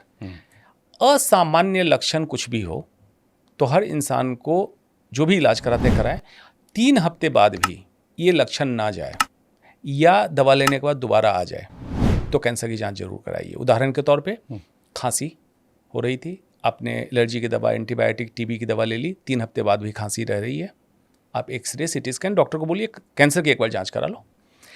इंडाइजेशन, अपाचन की शिकायत, एसिडिटी की शिकायत, कहीं रक्तस्राव होना महिलाओं में खास करके, किसी गठान का होना, आवाज़ में बदलाव, खाना अटकने लगे, इस तरह से असामान्य लक्षण जो आज तक आपको नहीं होता तब दिनचर्या में महसूस करते हैं। 3 हफ्ते बाद भी, लेकिन क्या हर असामान्य लक्षण कैंसर हो जाएगा? नहीं। 90% नॉन कैंसर की तकलीफ होगी, 10% कैंसर की तकलीफ हो सकती है। तो आपको ये ध्यान देना है। हर डॉक्टर को क्या देना है कि आप किसी बीमारी का इलाज कर रहे हैं, रिस्पॉन्स वैसा नहीं मिल रहा है तो अब दवा बदल के काम मत चलाइए, पहले जांच कराइए कि हो सकता है कैंसर है। इसमें फिर मैं कहूँगा इस समय डॉक्टर पेशेंट रिलेशनशिप और ट्रस्ट की बात है कि डॉक्टर जैसे ही कहेगा जांच कराएं तो मरीज को लगता है बेवजह जांच कराएगा। हाँ, ये है कि पैसा कमाने के लिए। हाँ। लेकिन डॉक्टर तो होशियार है, पहले तो आपको दवा दी, रिस्पॉन्स नहीं आया तो आप भी कहिए डॉक्टर साहब जांच करा लीजिए। वही स्टेज है जहाँ हम डिटेक्ट अगर करेंगे तो बहुत अर्ली स्टेज या प्री कैंसर में डिटेक्ट करेंगे, कैंसर ठीक हो जाएगा, ठीक हो जाता है। इसमें कोई वो डाउट, कोई इफ एंड बट की बात ही नहीं है। कुछ लोग कहते हैं, कुछ लोगों का ये मानना है, मेरे परिचय में है, कुछ लोग कहते हैं कि हम कीमोथेरेपी ना करवाते तो शायद ज़्यादा दिन जीवित रह जाते, कीमोथेरेपी से बॉडी बेकार हो गई हमारी। ये मिथ है या क्या है? कुछ सच है, कुछ मिथ भी है। अच्छा। अब विज्ञान तो हर समय आधार मानता है। किसी बीमारी में कीमोथेरेपी की बात जब कही जाती है तो बहुत सारे केसेज को पहले रिसर्च में रिक्रूट किया जाता है और देखा जाता है कि वाकई इससे फ़ायदा हुआ, तब उसको हम प्रोटोकॉल में लाते हैं। प्रोटोकॉल से मतलब है कि ये स्टैंडर्ड ट्रीटमेंट होना चाहिए। उसमें अगर मान लीजिए कि कभी कोई बेवजह कीमोथेरेपी डॉक्टर ने दे दी तो वाकई गड़बड़ है, उसको ज़रूरत नहीं थी, हो गई कीमो। और दूसरा ये है कि किसी और कारण से कैंसर रिलैप्स हुआ या आपने डाइट अपना ठीक नहीं किया, आपने ट्रीटमेंट सही नहीं कराया, या बहुत सारे और भी पहलू हो जाते हैं। अगर मान लीजिए ये है, आपका डायबिटीज़ कंट्रोल ठीक नहीं था, हाइपरटेंशन नहीं ठीक था, हार्ट डिजीज़ नहीं ठीक थी और ये गड़बड़ हो गया आउटकम, तो मरीज को लगता है कीमो कराया इसलिए हो गया। तो इसीलिए हर समय कहता हूँ ऑन्कोलॉजिस्ट बेस्ड प्रैक्टिस होनी चाहिए। ऑन्कोलॉजिस्ट डिसाइड करे और फेयर, क्रेडिबल, वही बात हो गई कृष्ण और अर्जुन। दूसरा, जो लोग थोड़ा सा जिनमें साक्षरता दर कम है, गांव गिराव में रहते हैं कहीं, वो लोग समझते हैं कैंसर छुआछूत की बीमारी है। तो इसको थोड़ा क्लेरिफाई कर दें। बिल्कुल, लोग पूछते हैं, मुझसे भी आगे पूछते हैं कि घर में कैंसर है तो क्या हम टॉवल इस्तेमाल करें, ये ग्लास बर्तन इस्तेमाल करें, साथ में रहें न रहें। कैंसर छुआछूत की बीमारी नहीं है।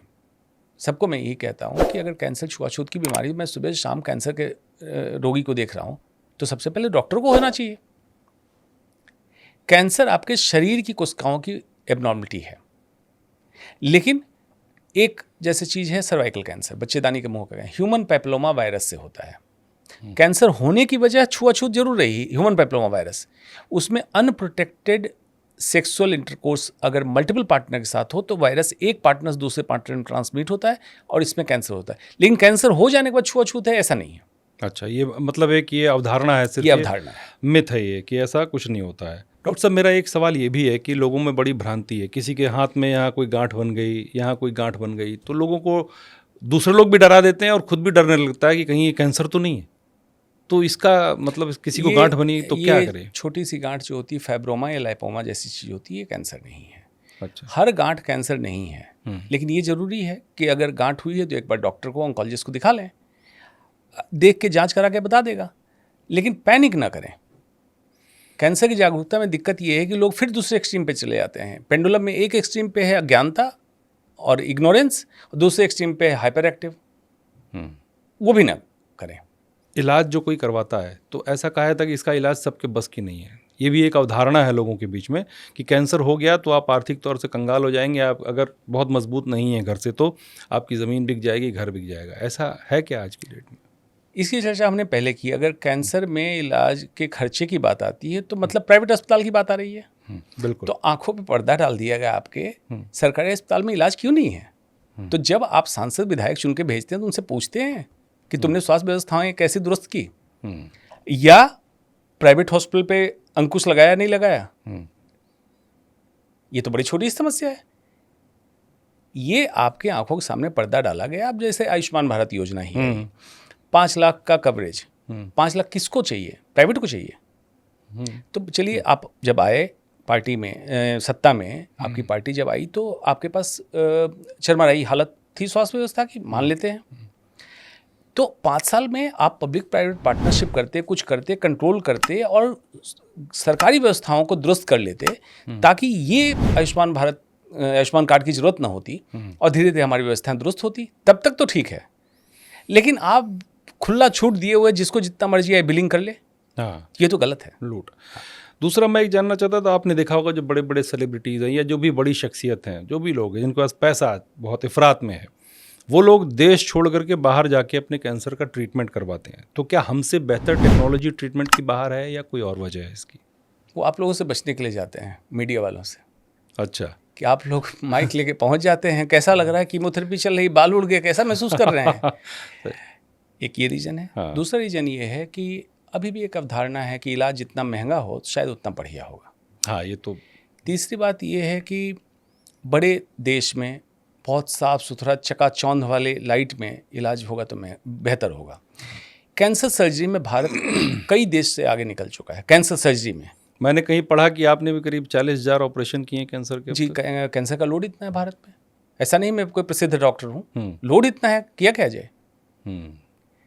मेरा दोस्त एक यूके में कैंसर सर्जन है, वो 1 महीने में 4 कैंसर सर्जरी करता है, बस 1 महीने में। 1 महीने में। और किसी दिन मैं 8 से 9 कैंसर सर्जरी करता हूँ। तो ये तो रेशियो है, डबल से मोर देन डबल।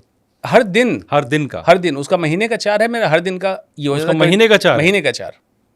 और आपका दिन में 8-9 ऑपरेशन है? किसी के दिन 8-9, किसी दिन। हाँ, एवरेज तो 4-5 होता ही है। तो उसका 1 महीने का कोटा 1 दिन का यहाँ है। इतना लोड है कैंसर का। तभी मैंने कहा कि India cancer capital. Cancer surgery, हाँ बिल्कुल, कैंसर सर्जरी हमारी आगे है। हाँ, रिसर्च में हम पीछे हैं, तो नई दवाइयाँ हम लेके नहीं आ पाते हैं। टेक्नोलॉजी हमारे पास उतनी फास्ट नहीं ग्रो करती है, इसमें कमी है। अच्छा, हाँ। दूसरा, मैंने आपके बारे में कहीं पढ़ा और आपको व्यक्तिगत तौर पर भी जानता हूँ कि आप सर्जन के साथ साथ, कैंसर डॉक्टर के साथ साथ किसान भी हैं। क्यों? देखिए, भारत के हर इंसान को किसान होना चाहिए। उसका कारण ये है कि आप जो खा रहे हैं, जैसे रह रहे हैं, आपको उसी के बारे में जानकारी नहीं है। अपने लिए तो कर सकते हैं। अब मैं उनको बता दूं, मैं गाड़ी अपनी खुद चलाता हूँ, जूते अपने खुद पॉलिश करता हूँ, खाना अपना खुद बनाता हूँ। अच्छा। तो मेरी पत्नी भी है, घर में काम करने के लिए लोग भी आते हैं। तो किसानी भी तो कर सकता हूँ। किसानी करता हूँ, मज़ा क्या आता है देखिए। एक तो नेचर के पास में चला गया, जो बीज मैं इस्तेमाल कर रहा हूँ जो अपने बात की GMO नहीं है, एंसेस्ट्रल जो बीज चल रहा है हमारा वही बीज चल रहा है। अच्छा। नेचुरल तरीके से जो ग्रो करेगा हम वही खाएंगे। जहाँ मैं खेती करता हूँ वहाँ संतरे आजकल आ रहे हैं, मौसमी आ रहे हैं। पेड़ से तोड़ के संतरे खाने का जो मज़ा है वो बाजार के संतरे में नहीं है। ये मज़ा। अब बताइए कि इसको 5 स्टार कहेंगे 7 स्टार कहेंगे? मैं तो 10 स्टार कहता हूँ। मैं तो खेत में जाके बैठ के खाट लगा के संतरे खाता हूँ, वहीं पे चूल्हे पे रोटी बन गई और अब मज़ा आ गया। तो ये कहने का ये मुझे आनंद देता है। ये सतत यात्रा चल रही है मेरी। पेड़ पौधों को बड़े होते देखता हूँ, खेती होते देखता हूँ, खेती में खुद हाथ बढ़ाता हूँ, कभी खुद जुताई कर देता हूँ मिट्टी में, अच्छा लगता है।